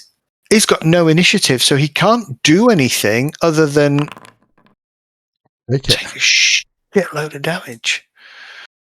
Because he's getting more and more wounds, so he's getting more minuses, doesn't he? Yeah, and his initiative is also gone. We're in that second phase of initiative. He's dead. Basically, your 2 shots, you squeeze off 2 rounds, kill the guy. Okay, that's Cuscud done. Threadreaper. Do you wish to step aside and let them go, or do you wish to? No, that's my. I'll basically go. As the door opens, I'll step back. Obviously, unless it's a pull door, it might be actually because it's a bar. Probably is, isn't it? So they pulled it away. They pulled it away from me. Yeah. I'll go. Shit! What's going on? Are you okay? And I'll just step back. Okay. Nothing to see here. With your big innocent bystander sign. Shit, what's going on? Is everything okay? Because I put 2 rounds into it. Yeah, as they try and take you as a hostage now. I do not trust my 9 dice pool. Mine's pretty good. Mine's decent dice pool. Right. So when you declare, you're also supposed to declare the method that you are defending. The standard defense test, reaction plus intuition, is free. So you assume that that's how you're going to be defending yourself, and then you would use an interrupt. You can declare an interrupt at any point, so you don't have to declare the interrupt until you are faced with a reason to do so. Okay. So my declaration is, I'll say that, yeah. Simple action to take a step back, and I will reserve my complex action. If he attacks me, I'm going to shoot him in the fucking face. No, you don't have. You don't have a simple and complex. You have 2 simple or 1 complex. Second simple single shot. Yeah. If he attacks me. All right, no worries. Well, that was interesting. So now we go to River. That's the only person left this round to act. I've just seen some dude get his brains splattered out all over.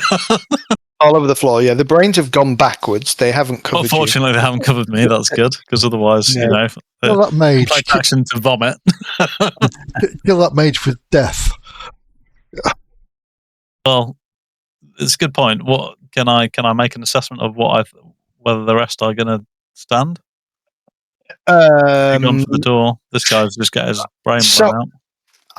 I would say you can, but it is going to cost you an action. What are we going to call it?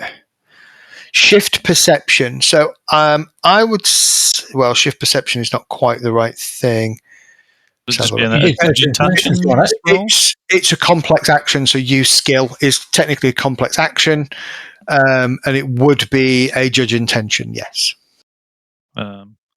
So you wouldn't get In another which action. case, yes, I would judge intentions at this point. Okay, go for it. I'll give you a roll. Give me a roll. 4 hits. 4 hits. Yeah, they're especially now that the chromed up, silver Johnny hand guy's gone down. The two are looking like they're bolting out the door without even wanting to put up a fight. The two next to your fellow runners are kind of looking somewhat over their shoulder towards exit, towards any exit. And do seem to be contemplating maybe either an outright turn their back on you and run or fighting retreat. And then the mage is also starting to look like he is going to head out. Effectively, they're bugging out. I've already used my free action for the round. Could I say something or not? Yeah, go on, I'll give you 5 per words. pass. It's per pass, isn't it? Per pass, yes. Free action per pass. I've got a free action. So I'll use my free action to just yell at them. Get the hell out of here. Okay. All right. If it rolls initiative for everybody, and then you guys get to roll your initiative. It's auto rolled my initiative, and then you roll your initiatives.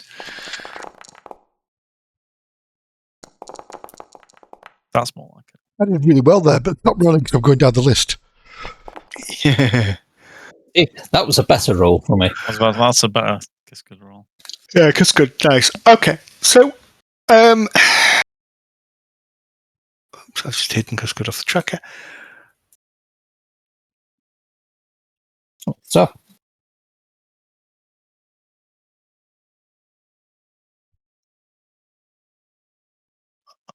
Yep. Okay, Kiss-Good, you're up. River's kind of yelling, "Get out of here!" It's whether you want to let him go or carry on shooting. what I'll do is I'll take a step to the side and aim my gun at them, but not pull the trigger, just in case they do anything. And say, "Get out of here." All right.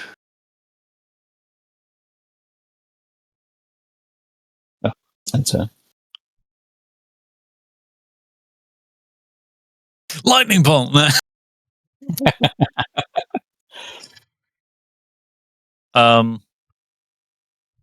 Yeah, I mean, what I might do is, can you do a defensive action as an action, or do you have to use an interrupt to do that? I guess it's the same cost, isn't it? There's a full defense. Full defense is just a -10 to your initiative. Yeah. Yeah, but technically, I want to kind of use my turn doing full defense, but you can't do that by the sound of it. A character may choose to focus on deliberately avoiding incoming attacks as an interrupt action. This action adds the character's willpower to their defense test for the entire combat turn. I mean, that's kind of what but I'd only do that when I get attacked, if I got attacked, right? Okay. Yeah. So, okay. Well, no, you can... yeah. As an interrupt. But you can take an interrupt whenever you want. I could, but that would shoot my initiative, wouldn't it? Yes. Yeah, it will put you on full defense, but you would go down to a 12 on your initiative, which means I was attacked. Yeah, which means you wouldn't get another attack action. Thread, Reaper, what you doing? Take another Is the so I'll we can avoid going through lots of combat if the group's intention now is to let them run. Yeah, I'll take another step back. Simple action, another step back. Okay. In which case, With one simple action, if they approach me to attack, I'll shoot them. They all will run. Now, I'd like to jump over the bar, sure. and I want to see where what's his face has gone. Yeah. Went out the back door, didn't he? No, he's Cowering in his office. He's cowering in his office. Okay, so just one more note.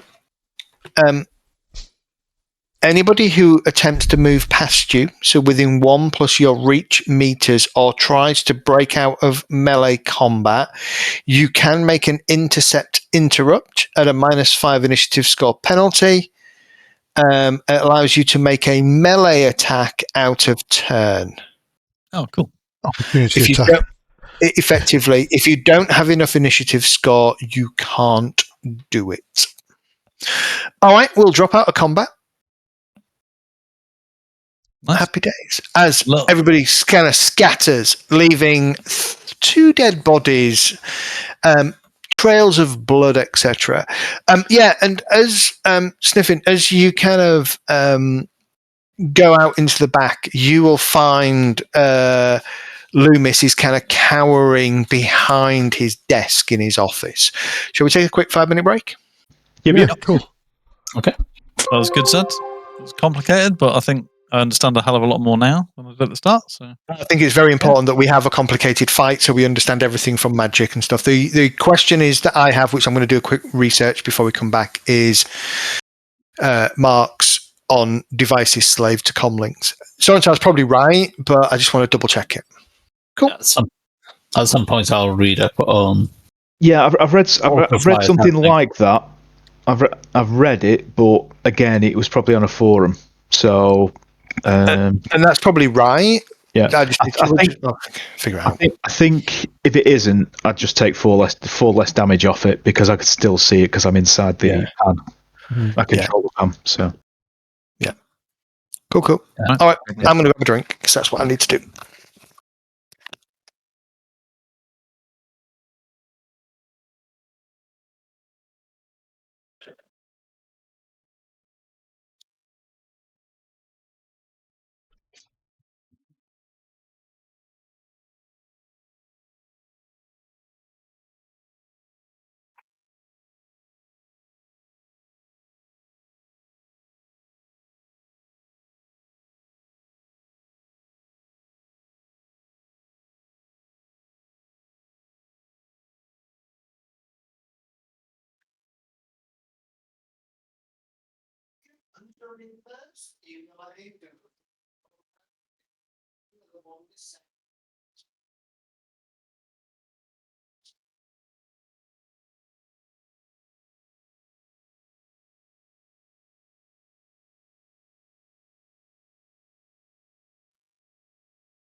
I'm quite happy with the ball lightning.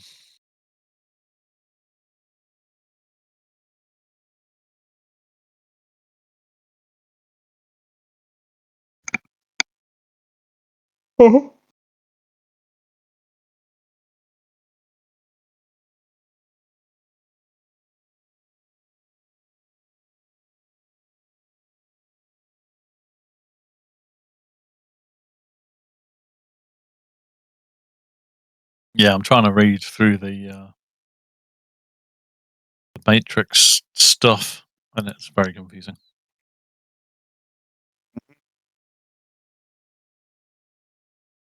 Doesn't help that it's over. It's done over. Is it 4 books or 3 books?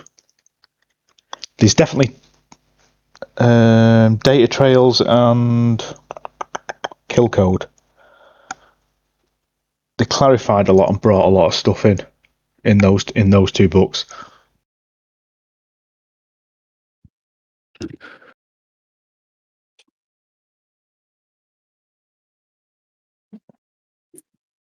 Weird.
I'll have to look into how burst fire and things work since I've got an assault rifle.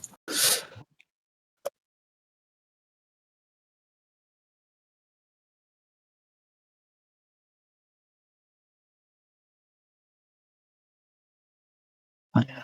Okay. Fire mode.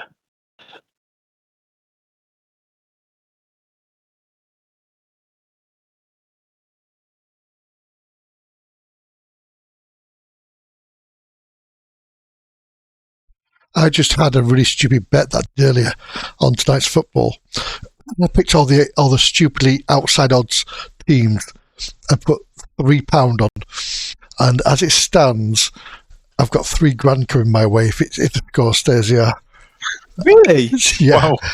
Yeah. Ireland Nice. win, it'll be a lot more. And it's 1-1 at the moment.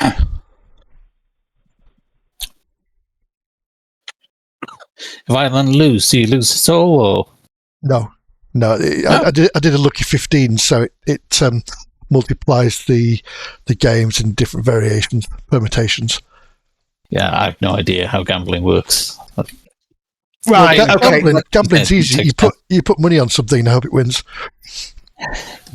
So, Yes, yes. page 233 of the core rulebook, Pans and Wans. Slaving gives a weaker device some added protection. Whenever a slave device is called on to make a defense test, it uses either its own or its master's rating for each rating in the test. For example, if your slave smart gun is a target of a hacker's brute force action, it would use your willpower or its device rating and its firewall or your comlink, whichever is higher in each instance. If a slave device is under attack via direct connection, which wouldn't be the case generally, it cannot use its masters. There are risks to slaving devices. Because of the tight connection between the devices, if you get a mark on a slave, you also get a mark on the master. So you couldn't have targeted his arm because you didn't have a mark on it, but you didn't need to mark the comlink to mark the arm. But his arm wasn't protected because I'd marked his comlink and I had control. I was no longer an external. I was a registered user with 2 marks. That's an only to the comlink, not to but that's the pan. arm. That's the control of his pan. So I have access to everything that's under it. That's the concept of the pan. You have to go through the pan to get to the items.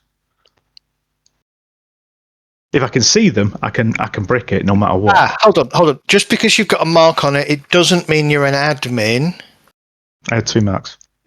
Yeah, it still doesn't mean you're an admin. It just means you have marked the device. And the device gives you... So you could think of the comlink as a host, and the host has devices slaved to it.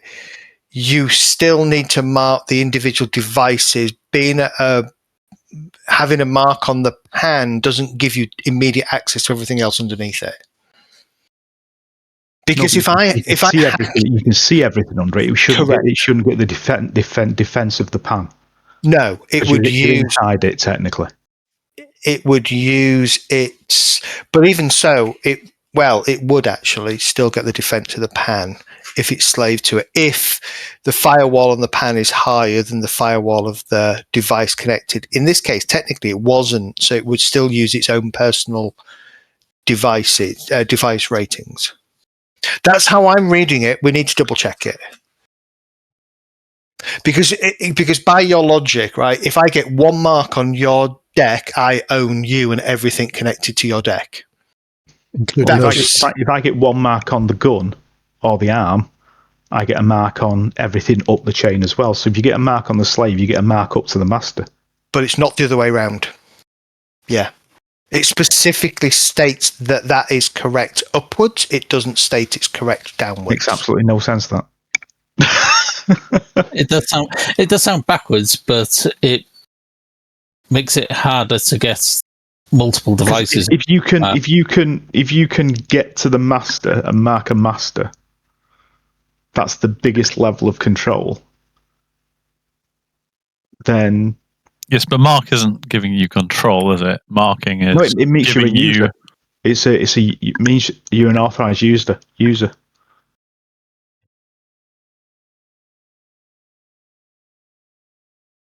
I thought it was just kind of representing, like, you've assessed the defenses and you know some of the backdoors. No. You're basically an authorized user. Different levels mean different things. So it may be that you can just, like, if it was a host and you went in with 1 mark, you may be just a regular user and be able to be in there and not seem too suspect. If a patrol was looking at you, they might see you as a bit swiffy because it's still not a mark, but that's in a host. I look at it as a fact that if you hack my router, you have then control, or you'll be able to access every device on that router. You'd be able to see them, not necessarily access them. Correct, because there's a specific. But you're inside the defense. Yeah, you wouldn't get the firewall. You wouldn't get the firewall from the router. Yeah, you'd have to use your devices. Hang on. You're inside the defense, but I still defend against other actions that you take when you've got a mark on the device. So that argument doesn't stand because it would mean everything else you do is free, and it's not. It's still defended by the firewall or the device rating times 2 of the device. Yeah, I would expect it to be the device rating, not necessarily the firewall. If you've got through the firewall on the some things don't technically have a device rating. So, like a deck doesn't have a device rating. Oh, it does. Owners it has a device rating. It just has other stats that replace it, so it has its own firewall. Like comlinks have their firewall off their device rating, whereas a deck will have a device rating, but it has the stats that replace it on top of it. So, an owner is effectively the equivalent of having 4 marks on the device, but you as a hacker can never get 4 marks on a device you don't own. So you won't. You can get up to 3. You get up to 3. Yeah, and some things. So if you look at like enter exit host, right, you need a mark on the host to be able to enter it. So if you said that, so the comlink technically isn't a host; it's a device. Yeah. Yeah. You don't need, for instance, you don't need a mark on a device to do a data spike. Yeah. It just helps if you try and do additional damage. Yeah. Yeah. So you could adding 2 per mark, isn't it? You'd probably brute force it first with attack. If you were going into attack, you'd brute force it first with attack to do damage and get extra marks, and then you'd probably data spike it after it. Yeah. Yeah, so I would agree that once you have a mark on a device, you can see everything else connected to the device, but it doesn't mean you own those devices and they can't defend themselves against attack. Oh no, they still get a defense against attack. Yeah, but you're aware of them. Correct. Yeah, you'd see them anyway. You would have been aware of them anyway because they each, like the arm has its own icon. And if it's connected to... I'd see them if it was physical, if I could physically see them. But I was outside on the other side of a door. Yeah, so that's why I needed to be inside the pan. Gotcha. Couldn't they also be running it on hidden mode? In which case they could run it in hidden, in which case they wouldn't need to... I'm assuming like Kiska hasn't got any of your stuff visible. It's all on hidden mode on your own device, right? My eyes, yeah. Everything else is BioWare, so it wouldn't have anything anyway. But if you got access to his device, you'd know about his eyes. Yeah. And therefore they could then attack those eyes. And as Sorental tried to do, a hacker could blind him by shutting down his eyes completely. Yeah. Which would be a nasty thing to do because then you'd have to reboot them. For things like eyes, you'd get a mark so that you can do things like reboot device. Yeah. So you need marks for specific commands like reboot device and all that spoof commands for ejecting clips out of guns and all that stuff. Whereas a data spike is just it's hard. A fucking you're just ramming. Yeah, you're just ramming a couple of petabytes of data into the buffer and just trying to crash the system. You are making things go fizz. Right. Anyway, we will figure this out as we go along. Everybody's back, so happy days. Yeah, like I said when I was doing it, it'd probably knocked off 4 damage. I wouldn't have had the DV value, but the rest would have been valid. So you were 1 point in a oneer anyway. Yeah, you were 1 point off totally bricking his arm. Yeah, 1 point. He'd have been more than aware of that as well. Oh, he was. Yeah, he'd have seen sparks. Probably about half. He'd have started to see sparks. Yeah, his arm was definitely not looking good. Okay, so you have Loomis, who is kind of cowering in his office. I'm going to shout at Loomis and say, "Nobody had to die for this." And just gauge his reaction. Do I have an intimidation? Let's have a look. You probably do. Do you have a fucking charisma?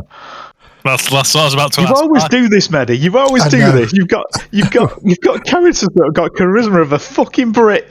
Yeah. He has charisma. I am that Of- brick. Yeah, he has no intimidation and a charisma of a brick. Yeah. So no, Having you said that, can't. it's quite valid in the situation. Yeah, I mean, you could try. You could try and I'm 16 tons of orc. you could try and intimidate him if you wished. I'd probably give you a modifier to your roll of maybe 2 to your dice pool. So maybe Thank you. 3 total. Yeah, you got it. Oh no, yeah. Is it rolled? God, Jesus, it was 3 as well. That's impersonation, not intimidation. You're not trying to impersonate somebody, so try again. He's trying to impersonate River being charismatic. So plus 2 Ain't doing a there. great job. Okay, let's try that again. Exactly the same roll.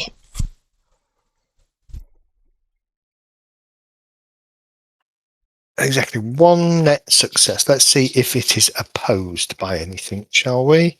Ease up, Tiffin. Ease up. I'm not going to hurt him. I'm It just trying to It's a get the bejesus into him. social skill. It Because- is charisma and willpower. We could have talked this out, but he decided to set the boys on us, didn't he? Yeah. Hold on. I can do it with a magic way. So this is this guy. Where's his stats? G-Man! Loomis! The fuck? Doesn't have any stats. Why does Loomis not have stats, everybody? Can somebody tell me what Loomis's stats are? Because he's bricking it away from the brick.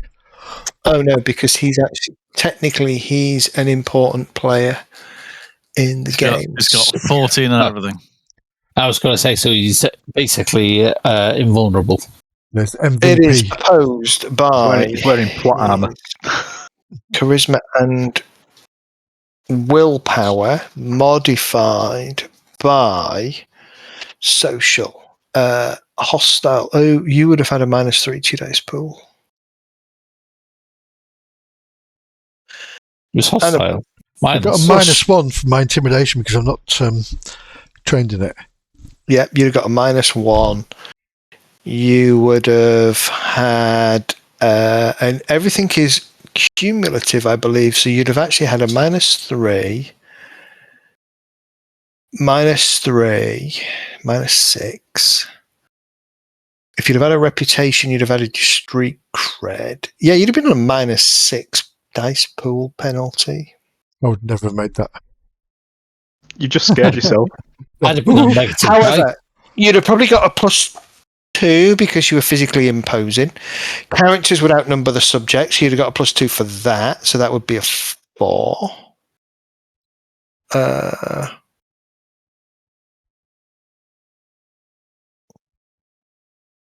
Wielding weapon +2. So yeah, you'd have probably got a +6. You would have had -3, so that's +6 -3. Annoying to the NPC. Yeah, it'd have been a net. One result, one dice is fine. So his pool charisma is that. Oh. And I've got these sparking gloves on my head, on my hands. Out of curiosity, the spells that have been flying, do they make sound? Yeah. Okay. Think so. Probably not as much as your fucking hand cannon. No, I've not got as much as the silencer hand on it. cannon does, but yeah. It's got a silencer on it. Jesus Christ. Okay, so it looks at you and says, what is it you want? Just tell me what you want and then fuck off. Need the recording. It needs to get back to its rightful owner. Fucking disc is causing me nothing but trouble. And he kind of stands up and goes over to his desk. He opens the drawer and he pulls out a disc. A block. a Glock and shoots it to you. Yeah, so he pulls out a disc. Has Reaper got any way to verify what's on that thing? Well, I'll take the disc and I will tell him our Decker has just put a mark on you, so we'll always know where you are. If this is not what it is, we will find you and we will be back. In my best Liam Neeson voice. River's currently texting Reaper, going, "Can you crash the host on any cameras? Because this shit does not need to be on any news feeds." No, you have to do that manual. I'm not going anywhere near that fucking host.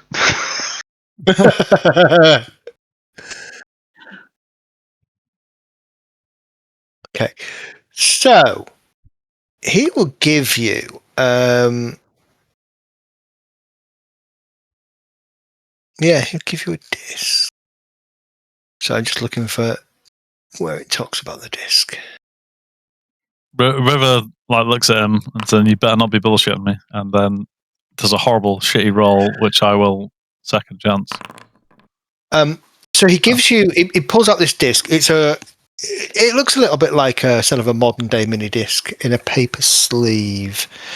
The text on the sleeve says Carrion Sessions 48 JB for enlightenment. Seek out absent friends.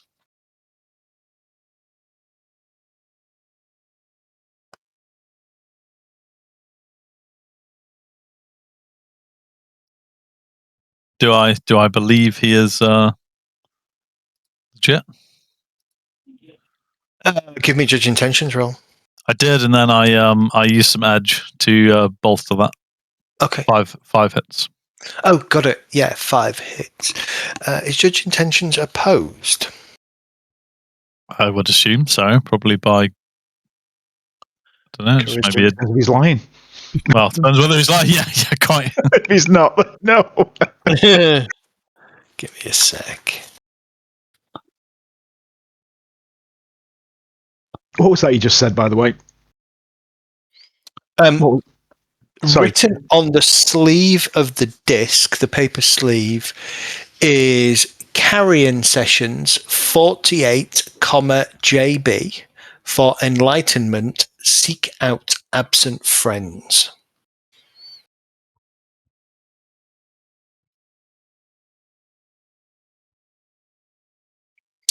I don't actually know that judge intentions is opposed. Let me just have a look. 152. God, you need to stop making me look in this book, because every time I look in the book, a page falls out. Sorry. PDF on a tablet next to you. Where you That's are. that's exactly what I'm going to do. And every time a page falls out, What are you Angel looking up? gets Judging sanctions. I've got the PDF here. Let me look. Willpower charisma. So he's going to oppose your 4 successes with his dice pool of. What did you get? 5 successes.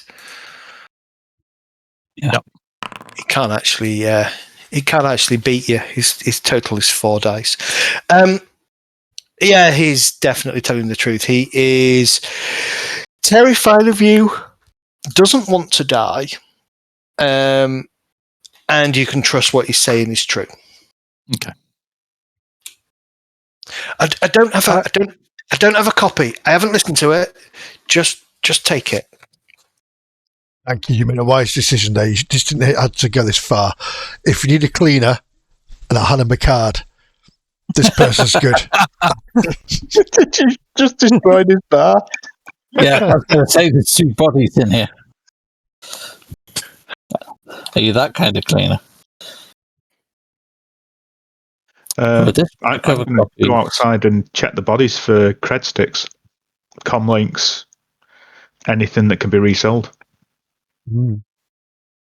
I am serious about can we... Because I am that mercenary. Yeah. I mean, if you're going to blow someone's head off... Yeah. So...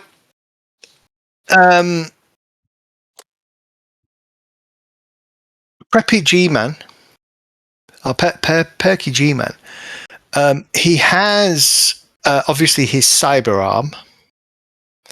Anybody got a knife? which does have a weapon, a concealed weapon in it. He's carrying. So he's wearing an armored jacket, but the armored jacket does have gang logos and stuff all over it.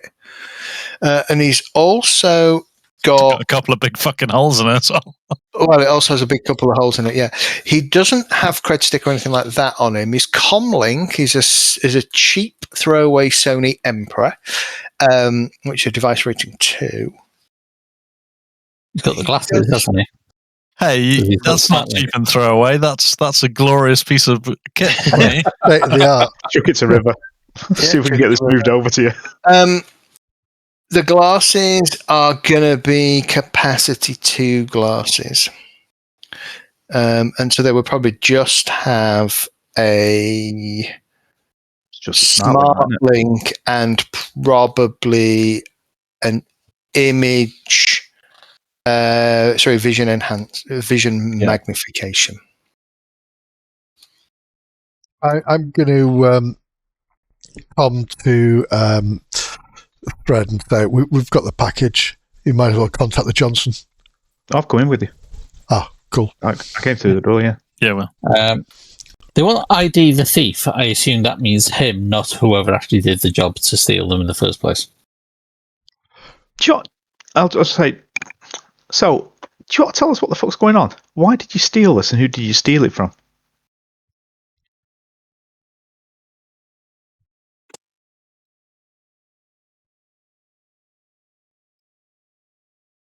I come to the middle of the bar in case the anyone puny comes human. Hold on, give me a second. Calm down, Sniffin. Sorry. Have good luck, Green. I'm watching the doors because the noise may I don't think we want to be hanging around. Like, Get out. Well, there's 2 elves that's always go in for a start. So whether they come to investigate the noise and the people running out. Well, if it's still a crossroad, we can always kill them. Then nobody saw us. Are you employing orc stealth? I'm going to blend into the shrubbery.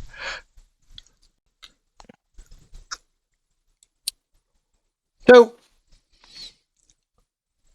he will explain to you. Right. Right, so Kerwin is a bald man, just so you know.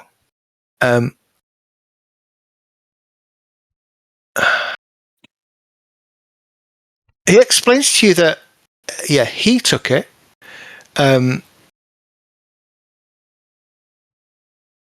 The storage locker that he broken into was actually dear old Dad's, Clarence K. Spot Loomis, a purveyor of mostly 2-bit acts that everybody with any sense had forgotten about 20 years ago.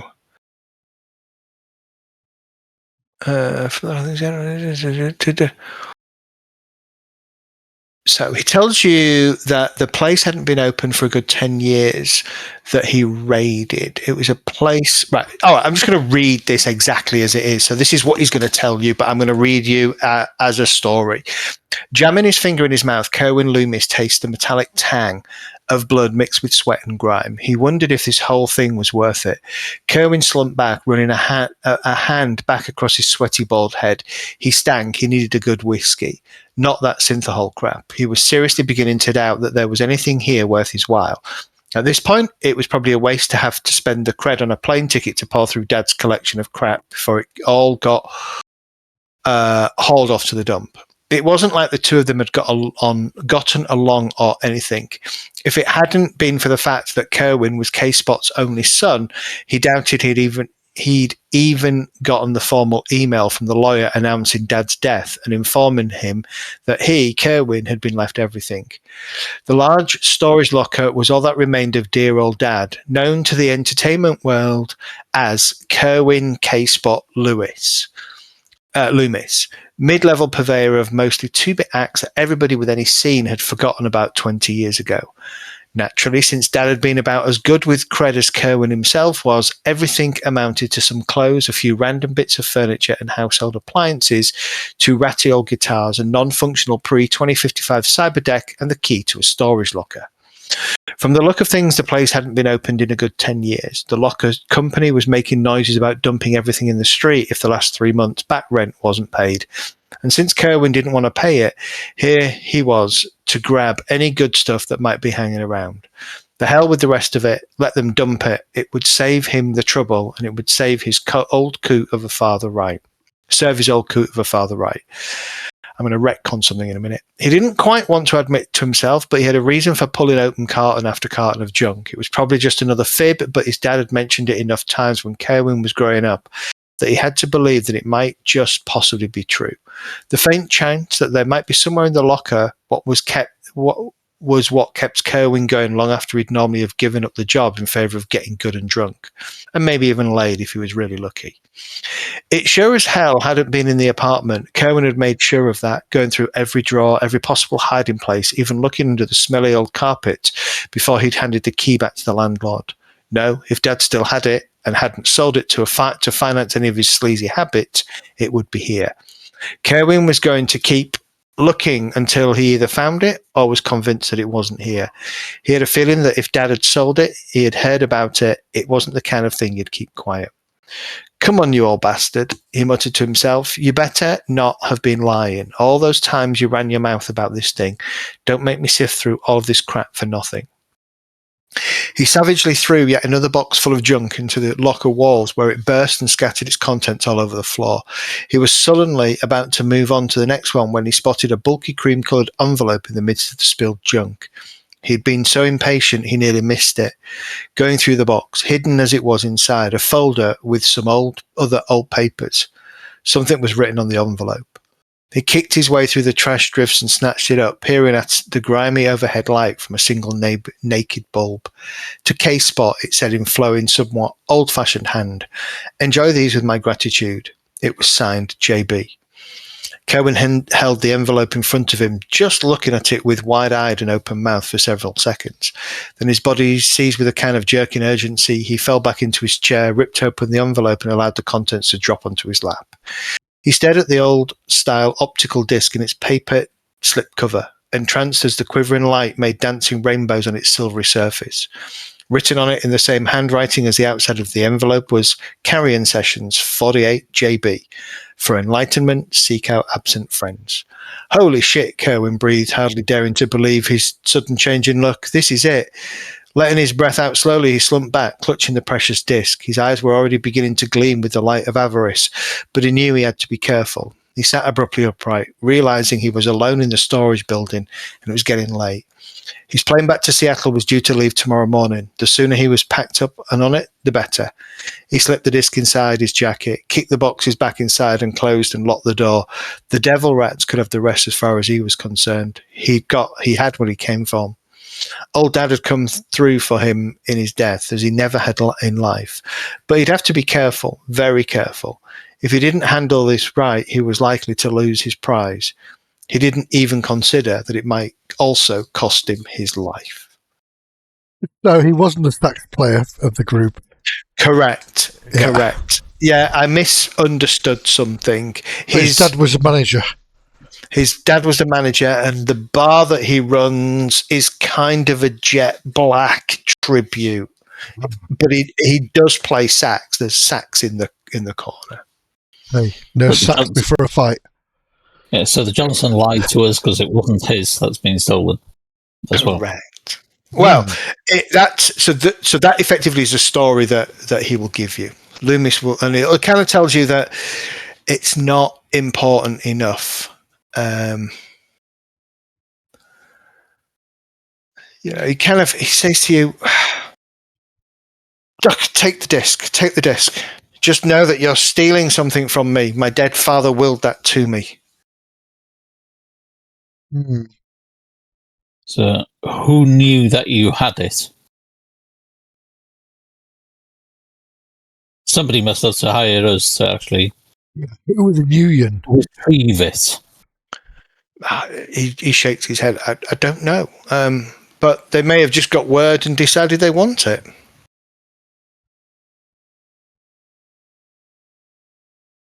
Yeah.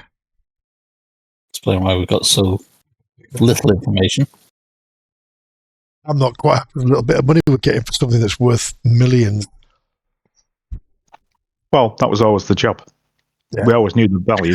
You've got to remember as well, technically speaking, you guys operate in the grey, so it would be unusual for you to have a conscience.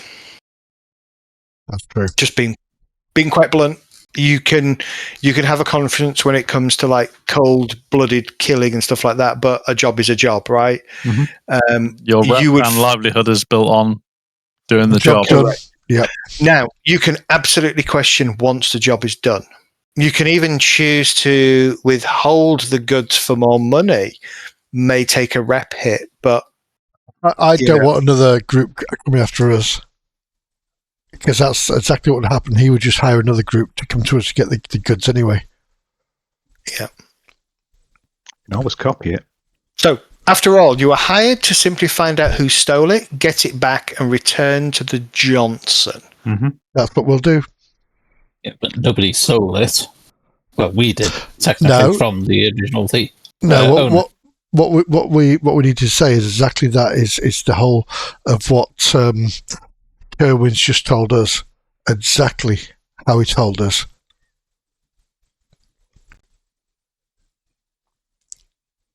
Or we could make a copy and we can just shut the fuck up and get paid.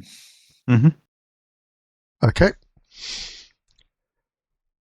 These guys are clearly not messing around. I'm not a fan of making a copy, just so you know. But if you've got a way of getting rid of it with using like a pseudonym, and so I scratch my head and go, "What's a pseudonym?" No, but there's something more going on with this thing. Well, there was those fractured masks and exactly. There's that those quotes. I mean, even the quote now with this that's like seek out absent friend for enlightenment. For enlightenment. Yeah. And the magic's been evolved somehow. Well, I'm assuming we're not having the conversation in the bar where we've just fired off shots. We'll be by van. Just having a spitballing around in the van.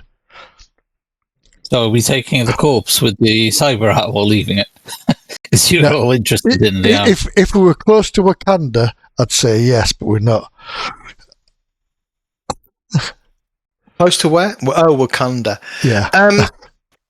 Yeah, you'd have to find a street. Does anybody have access to a street dock? Yep. No.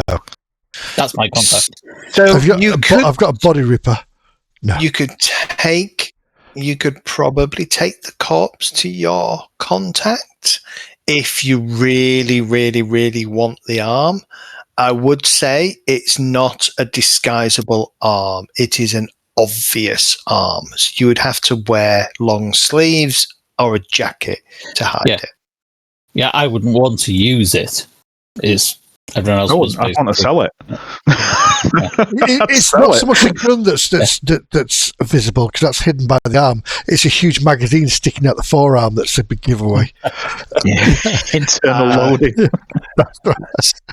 It's been shaped. It's been carefully shaped to look like a middle finger.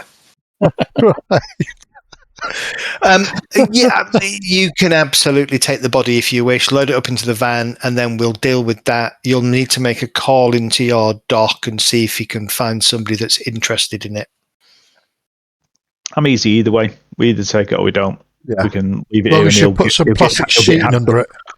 Yeah, it'll get hacked up by his pals. Yeah. Or just cut the arm off at the shoulder and say, "Oh, we found this in the street. What can you give us for it?" Can I make the assumption that your van has always got a plastic sheet down? That's pretty much it's now got a sign on the side saying Dexter van. A couple of shovels and a bag of lime with it at That's all times. Right. Always. Was the jukebox actually fucked, or was it still working? No, the jukebox was still working. Oh, I'll definitely put Blue Oyster Cult on then. Oh, yeah. Don't Fear the Reaper or astronomy. I can tell you now what I was actually going to do. Yeah, go for it. I was going to put Don't Fear the Reaper on as I walked into the room. I was going to pretend, walk in, pretend I was there on a date and I'd been stood up. What I had queued once I assessed the room with my my agent, that if I spoke the words Tiffany, that it would set off, turning the lights off, force ejecting all the balls out of the pool tables onto the floor while the lights were off. So we had darkness and a trip hazard. And played the last days of May. That was the plan. We Don't Fear the Reaper coming on. That fell apart. So never mind. Yeah. You were against the rating 4 host that had all of its strength in Firewall. I knew it was raining. I To be knew it quite was honest, raining. but you did a really good job anyway. So well done. I did the standard stuff. I didn't get to do the fucking cool stuff. That's the it's the rule of cool. Yep. The rule of cool. So anyway, Jesus. we're getting out of here. Yep. It took overflow damage. That's mean. Yeah. Okay. So you head out. What are you doing? Well, if they want to copy it, we'll copy the disc and then we'll head to the Johnson. Aside from the fact that River's shaking, like adrenaline will come down.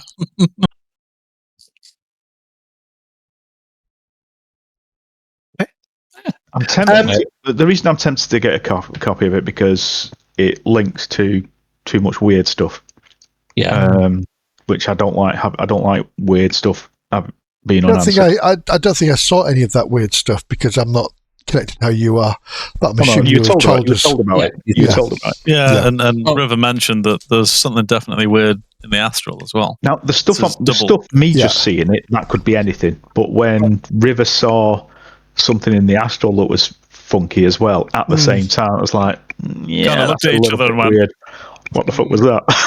Yeah. What you want to do is either you're glitching and I'm tripping, or something's fucking weird here. At the same time. It's a ghost in the machine. Check the disc in case there's data on it as well, rather than just music.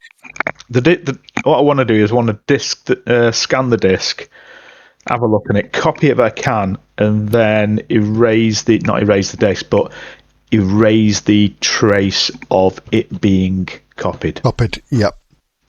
Okay. So it's an optical disc. It's hard to. You climb into. All right. Well, I'm gonna guess that Threadreaper arrived on his bike, right? He did. He parked between the van and the thingy, so I'm on my bike. Okay. And then the rest of you rocked up in Sniffin's van. So where are you meeting? Well, I think we just drive to a sensible distance away, and then you can park your bike next to us at any sort of public car park. Wow. And then hopefully you've got the kit to do what you need to do. I was going to say, do you need specialist equipment? We don't need to physically copy it. We just need to take the information off it, store it, and then we can put it onto another device at any time. Another disc or whatever. And I'm sure my van has the capability of storing any information. It's got a pop-up turret and stuff like that. So I'm assuming. You can, with your pop-up turret, you can absolutely shoot the shit out of it. That's not a problem. Just throw it in the air and shoot. Okay. So you drive probably 10 minutes or so away from the club, heading more towards downtown, probably a little bit further away from Rivers Bridge Hotel. You pull up in probably in a Stuffer Shacks car park. People still coming and going. It is, after all, it's probably it's midnight-ish by now, I would have thought. And there are still a few people coming and going. You kind of all climb into the back of Sniffin's van, sitting amongst a plastic wrap. Question, Zed. Yeah. This is an optical disc, which is sort of like pre-crash. Yeah. I don't think my deck will have anything on it to play it. Nope. Or access it. Nope. But when you described the cathode, Yep. you said there were old CRT monitors and pre-crash tech there. Yep. Would we be able to get one there? Yep. Absolutely. Because as you kind of climb into the back of the van and who's going to had a thought. let me come back to that in 1 second. Who is touching the disc? Well, I initially held it, didn't I? So I've got You it. initially held it. So are you just going to hand it over to the group and let them look at it individually? Are you just going to pull it out in front of the group, just give it over to Threadreaper when he climbs into the back of the van to kind of take out of the case? What are you doing? I think I would give it to Threadreaper because I don't want to break it and I have no idea what the hell to do with it. Problem. Okay. Thread, you are immediately somewhat crestfallen as you see this disc. I mean, it probably predates you. It's at least 25 years old. It's a very old style mini disc, the kind of thing that, probably your grandparents had in their house, certainly pre-crash. Anything made in the last 10, 15 years, definitely not able to play this disc. Is it like Nintendo Cube disc that, they thought was going to really take off? But I would say it's the equivalent. Old mini disc, mini. Yeah, it's only mini disc. It's what was that? I can picture it now. It was like a blue optical disc. It's like a zip drive. Yeah. It's probably like us being handed maybe a 3.5-inch floppy disk, maybe a 7-inch floppy disk. I did that to a girl once. Gave it a 3.5-inch floppy. I've handed over many a 7-inch floppy disk. Is anybody else having trouble opening the character sheets? Because I can't open mine. Can I just pop this in your B drive? Well, I've got my old icon on there and my new one because I just dragged my new one on there. That's because all the icons on here are probably old. Yeah, I've got 2 character sheets now, which is weird. And give me a sec. No, it's all right. Don't worry. I'll check this one out first anyway. I'm just deleting all those icons off here. Open my bike. What, on the actual? In the character, from the characters, because pressing isn't doing anything at the moment. Oh, yeah, I can't open you either. I can open. I've just got mine. I clicked on the actual image rather than name. Mine's working. Yeah, mine's working as well. It could be a matter of resources that the Foundry's using at the moment because it's going mental, I think. Mine's only using like 500 meg. Yeah, I spiked up to 662, which makes a change because normally on Pathfinder it's 1 point on gig. Well, you have access to it, but yeah, I can't open it either, which is really weird. How much Foundry's using? Oh, you've got a mark on it. It's behind somebody's deck, I think. Yeah. I click on him and it doesn't open. I probably need to drop the game and relaunch the game. It's all right. It's nearly 10 o'clock now. We can just carry on, can't we? But yeah, we're not going to be much longer. So yeah, thinking about it, yes, Threadreaper. The couple of times that you've been in the cathode glow on your own, for reasons, there are definitely older decks and older equipment that you believe would be able to play the contents of the disc. I think in which case maybe go there first.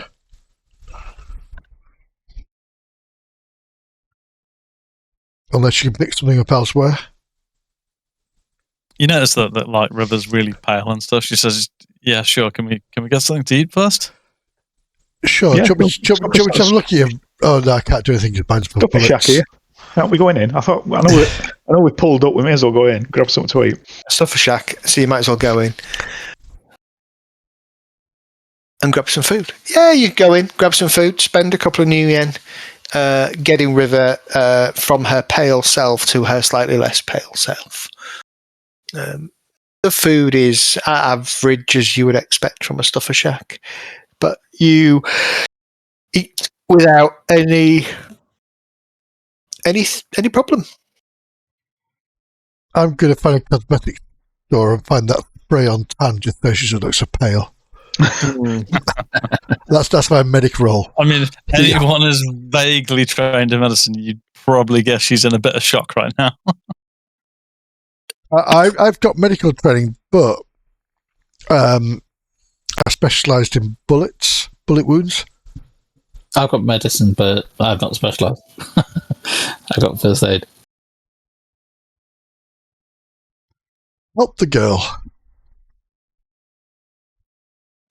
Fucking trauma patch. Yeah. Slap it on your forehead. There you go. Sort your Can we shit out. drive past the hospital and throw her out on the road? I mean, I'm not injured. The empathy from my character it's non-existent. Just go somewhere where they've got alcohol. That's all. You eat up, and then you head over to the glow. Reminding yourselves you were here only probably a couple of hours ago, 3 hours ago maximum. Was it? Not even that. Yeah, because didn't they go straight from here to make the midnight deadline? Yeah, correct. Yeah. Yes. So very quick turnaround. So by the time you get back to the glow, it's probably 1 a.m. the following day. Zipper's still there. Well, yeah, you pay the cover, you go in, and Zipper is still there. She looks a little bit more dejected this time than she did the last time. As she sees you all kind of wander in and sort of clock her eyes kind of go a little bit wide, and she starts to frantically look around for an exit. I just shake my head at her and just like,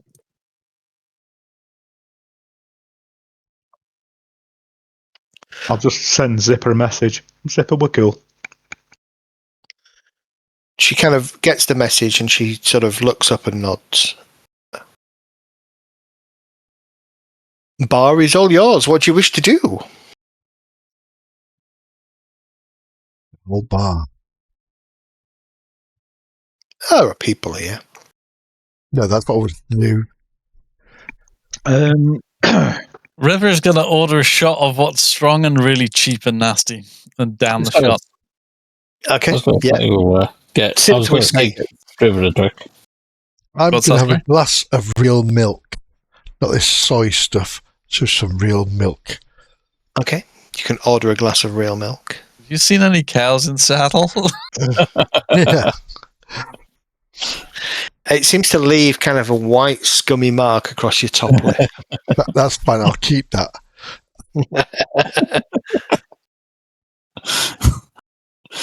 Devil rat milk or something. Occasionally I'll say, "Bitty." No.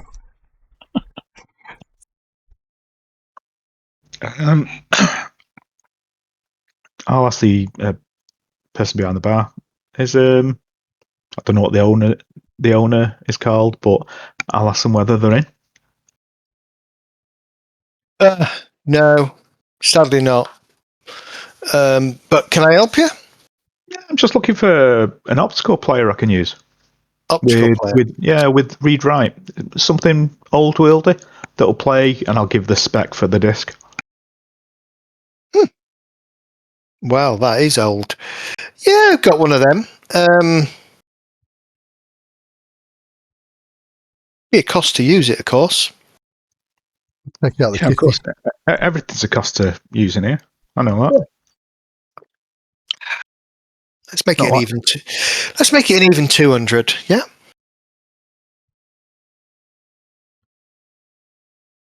You're 150. I mean, River can try and. Yeah, I mean, after half coughing down her shot, she kind of interjects and goes, "Come on, that's bullshit." All right, give me fried chicken. All the love Fried after midnight. chicken. All right, you're negotiating, so I will need a. Shotgun. No, that's intimidate. That's not what I we need now. a negotiation plus charisma roll, please.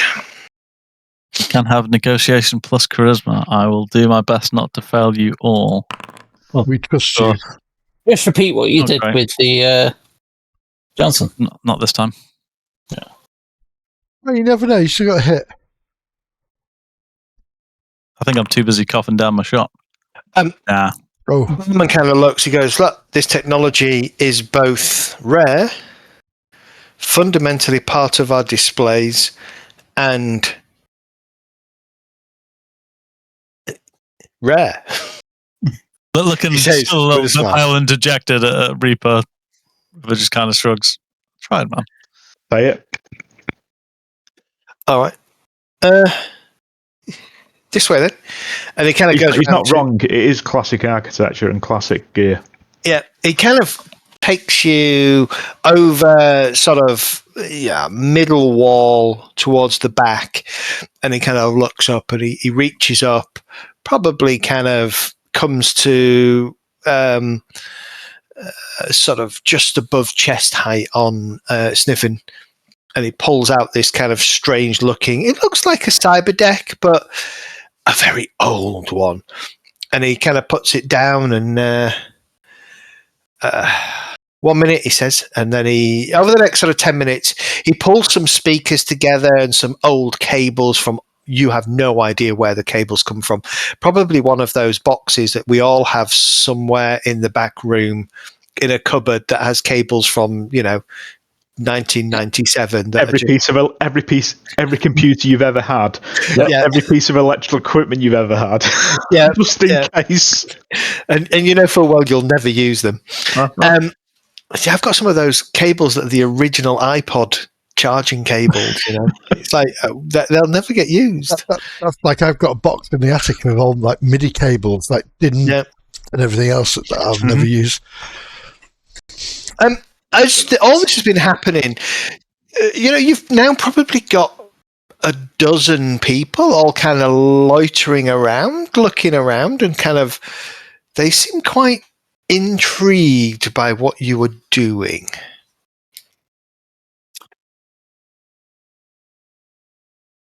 Hey guys, bit of privacy, eh? I will be your barman looks at you and smiles and says, "You didn't pay for that," and walks off. It was more than enough. Trust me. I will form a human or an orc curtain as you're doing. I mean, your bits. I could cause a lot more than 200 yen damage with one spell in this place. I'm not going to. You could. Don't be doing lightning bolt. You'd then be banned from the glow forever. You'd then be banned from the glow. Given that there's a lot of Shadowrunners in here that are of a particular kind, the ripple effect would be you'd be banned from Dante's and probably banned from several other Shadowrun. I'll be on the bars. biggest shit list in the world. Yeah. Just in case, Don't shit where you eat. I'll be changing that attack rate into my firewall. Okay. Before I got in here. I mean, everybody's fascinated by the gear, and when you kind of sit down and pull out this disc, they're all fascinated by the disc, and just very generally curious about what it is you're doing. Yeah, what I'll probably be doing is trying to jury rig my connector so it runs through my deck. So deck to deck, running it through that. I won't be, even though he's put the speakers up there, I'll make it out as though I'm trying to play it, but I'll be listening to it in my ears, just to make sure what's on there. And then I'll just say, "There's no sound." Yeah. But what I want to do is then copy it. once Okay, it's so being read. I want from you. Well, you just be able to take the data. You wouldn't even need to play it, would you? You just be able to take the. No, I want to check. I can take the data, but I want to see whether there is actually any sound on there as well. Just to Well, yeah, but you could play I could do that the away sound from in you. your I own. can do Yeah, that exactly. yeah. The I'm sound assuming will you be can play sound in your own internal buffer, right? You don't even need to. well, yeah. It won't be external. It'd be in my ears anyway because I've got an audio link. So Your fuck's sake, what your computer pool is? My computer pool. Yeah. Have I got anything that'll help with this? I might have a program that'll help with this. But Like a 50-meter Olympic pool. The flat Computer Plus Computer plus is 11. Logic. Okay, Plus logic so is 11. I know you kind of open your character sheet. Just roll me. So click on the thing. I've got it here. Okay, you've I managed to get it open. printed a physical off just in case. Yeah. No. Just roll me. So if you click on the 2 dice next to it says success test next to the public role, just give me a pool of 11 in there, and whatever your physical limit is. Sorry, where's these testing? It's the 2 dice next to the world, next to the public roll. Do you see where you got On your right. roll? Yeah. Yeah, bottom. Below chat or above chat. Yeah. I'm just hoping we haven't somehow broken your character sheet.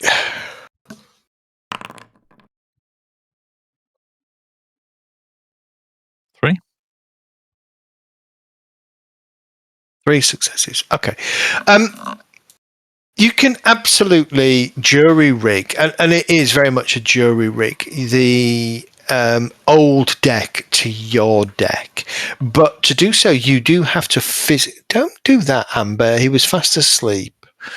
You have to physically put wires into your deck and its deck. So you're kind of flipping over and not breaking, but prying open some parts at the back of your deck to kind of find some. All decks come with like universal connectors type things. Yeah, like a meter of wire. So. Except the connector isn't universal to what you're trying to plug it in. The other end of it. I've got a 25-pin ribbon connector. Yeah, that's what I want. Well, you managed to kind of connect it all together. No problem.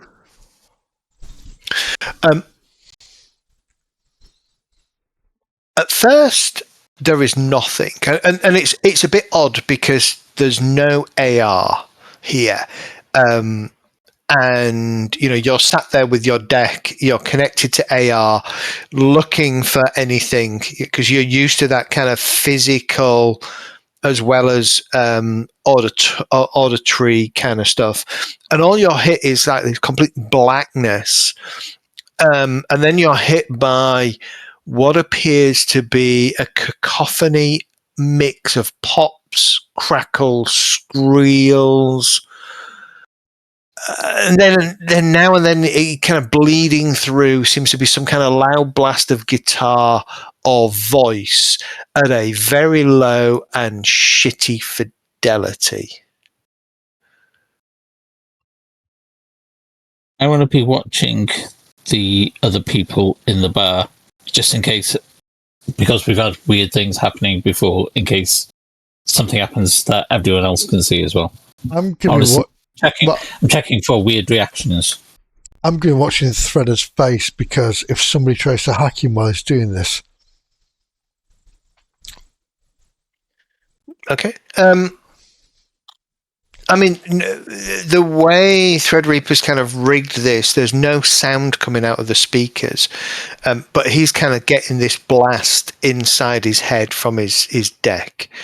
To your best of your knowledge, this is encrypted. Mm-hmm.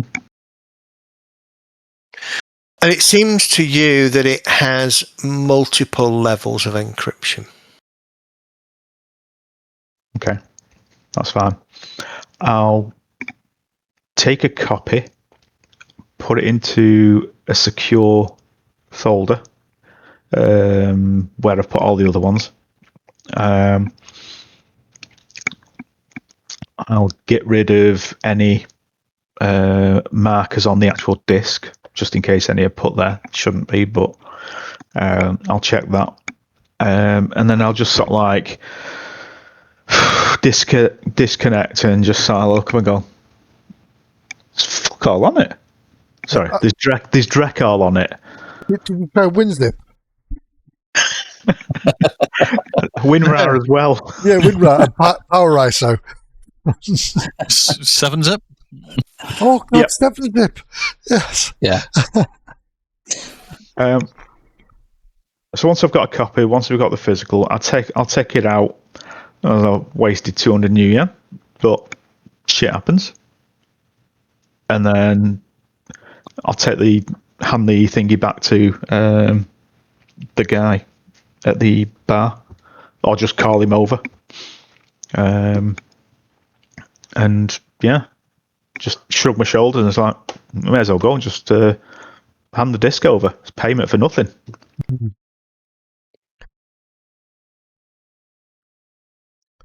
And then I'll get up and leave. And once we're out and we've got everything, and we're away from the bar, I'll send a message going, it's encrypted. Awesome. Thank you. But there's something on it. Well, that's a job another day. It's a downtime job. Files are copied, and I can work on it. That's cool. Well done, Thread. All right. So, as you leave the glow and climb into Sniffin's van, or in Thread's case, onto the back of his bike, and you head off. Two helicopters come down with Lone Star symbols on them. No, you head off back to your various places of rest for the evening. Or are we going to hand this off? With a plan to meet up the following morning to discuss next actions. Because that's where we're going to leave it tonight. Okay. Thank you. Cool. That was a really good night, guys. Well done. Cool. By the way, I checked those bullets. They're 12F, so they're legal. That's fine. Just about. Just about. Well, they're F, so they're illegal. They're illegal. Yeah, Yeah. They are You can get illegal. them. You can buy them, They are but they're illegal. I thought F was okay. No, Uh, F's illegal. R's the one that's fine, isn't it? I think the statement that Cass making is the statement that Cass making is they were legal for him to start the game with. Yes. They're not legal. Cop Right. killers are not appreciated I was by going the to say, police. I thought we were doing Lethal Weapon there. It's goddamn cop killers. F is forbidden, which means not even a license will justify you having them. Right. See, I thought R would have been something like that for restricted. That's what I had in my head. Yeah, restricted. The R is restricted. You need a license for it. F is get the fuck out of here. Right. I need to get some other bullets as well then, because they're the only ones I've I'm got. not saying I don't have a few of those rounds here and there. To be fair, Kath, I mean, if they want to examine your bullets, they can examine them internally if they want to, can't they? Yeah. Yeah. When they've mushroomed and come out the back. That's right. Yeah. Because I've got a load for my assault rifle as well, because I didn't realise. Depleted They have uranium. very good. They have very good ammunition. If you are armed opponents.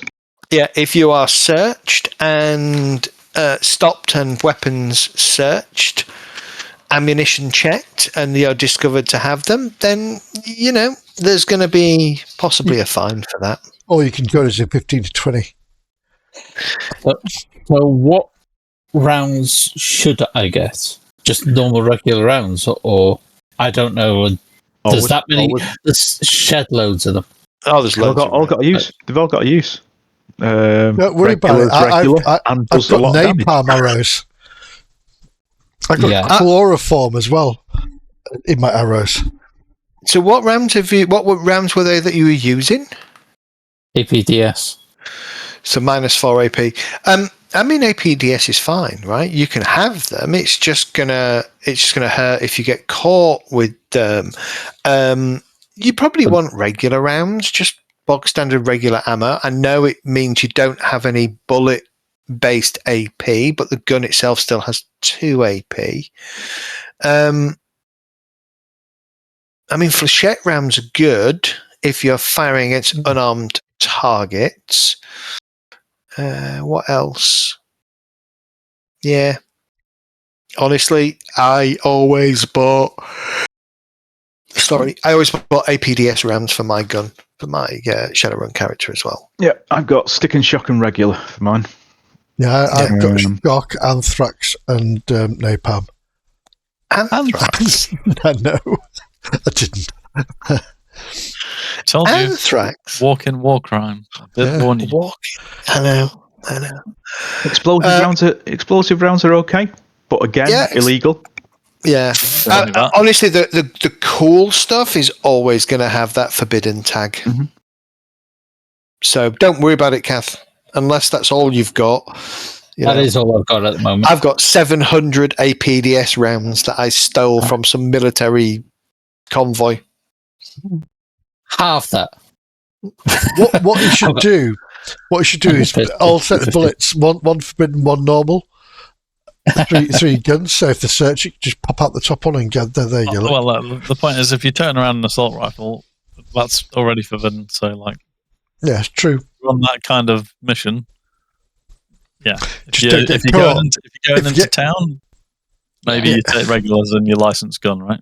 Yeah, or if you get caught, take them out before they take you out. Yeah. Yep. All right, guys, I'm going to call it a night. I'm going to head off to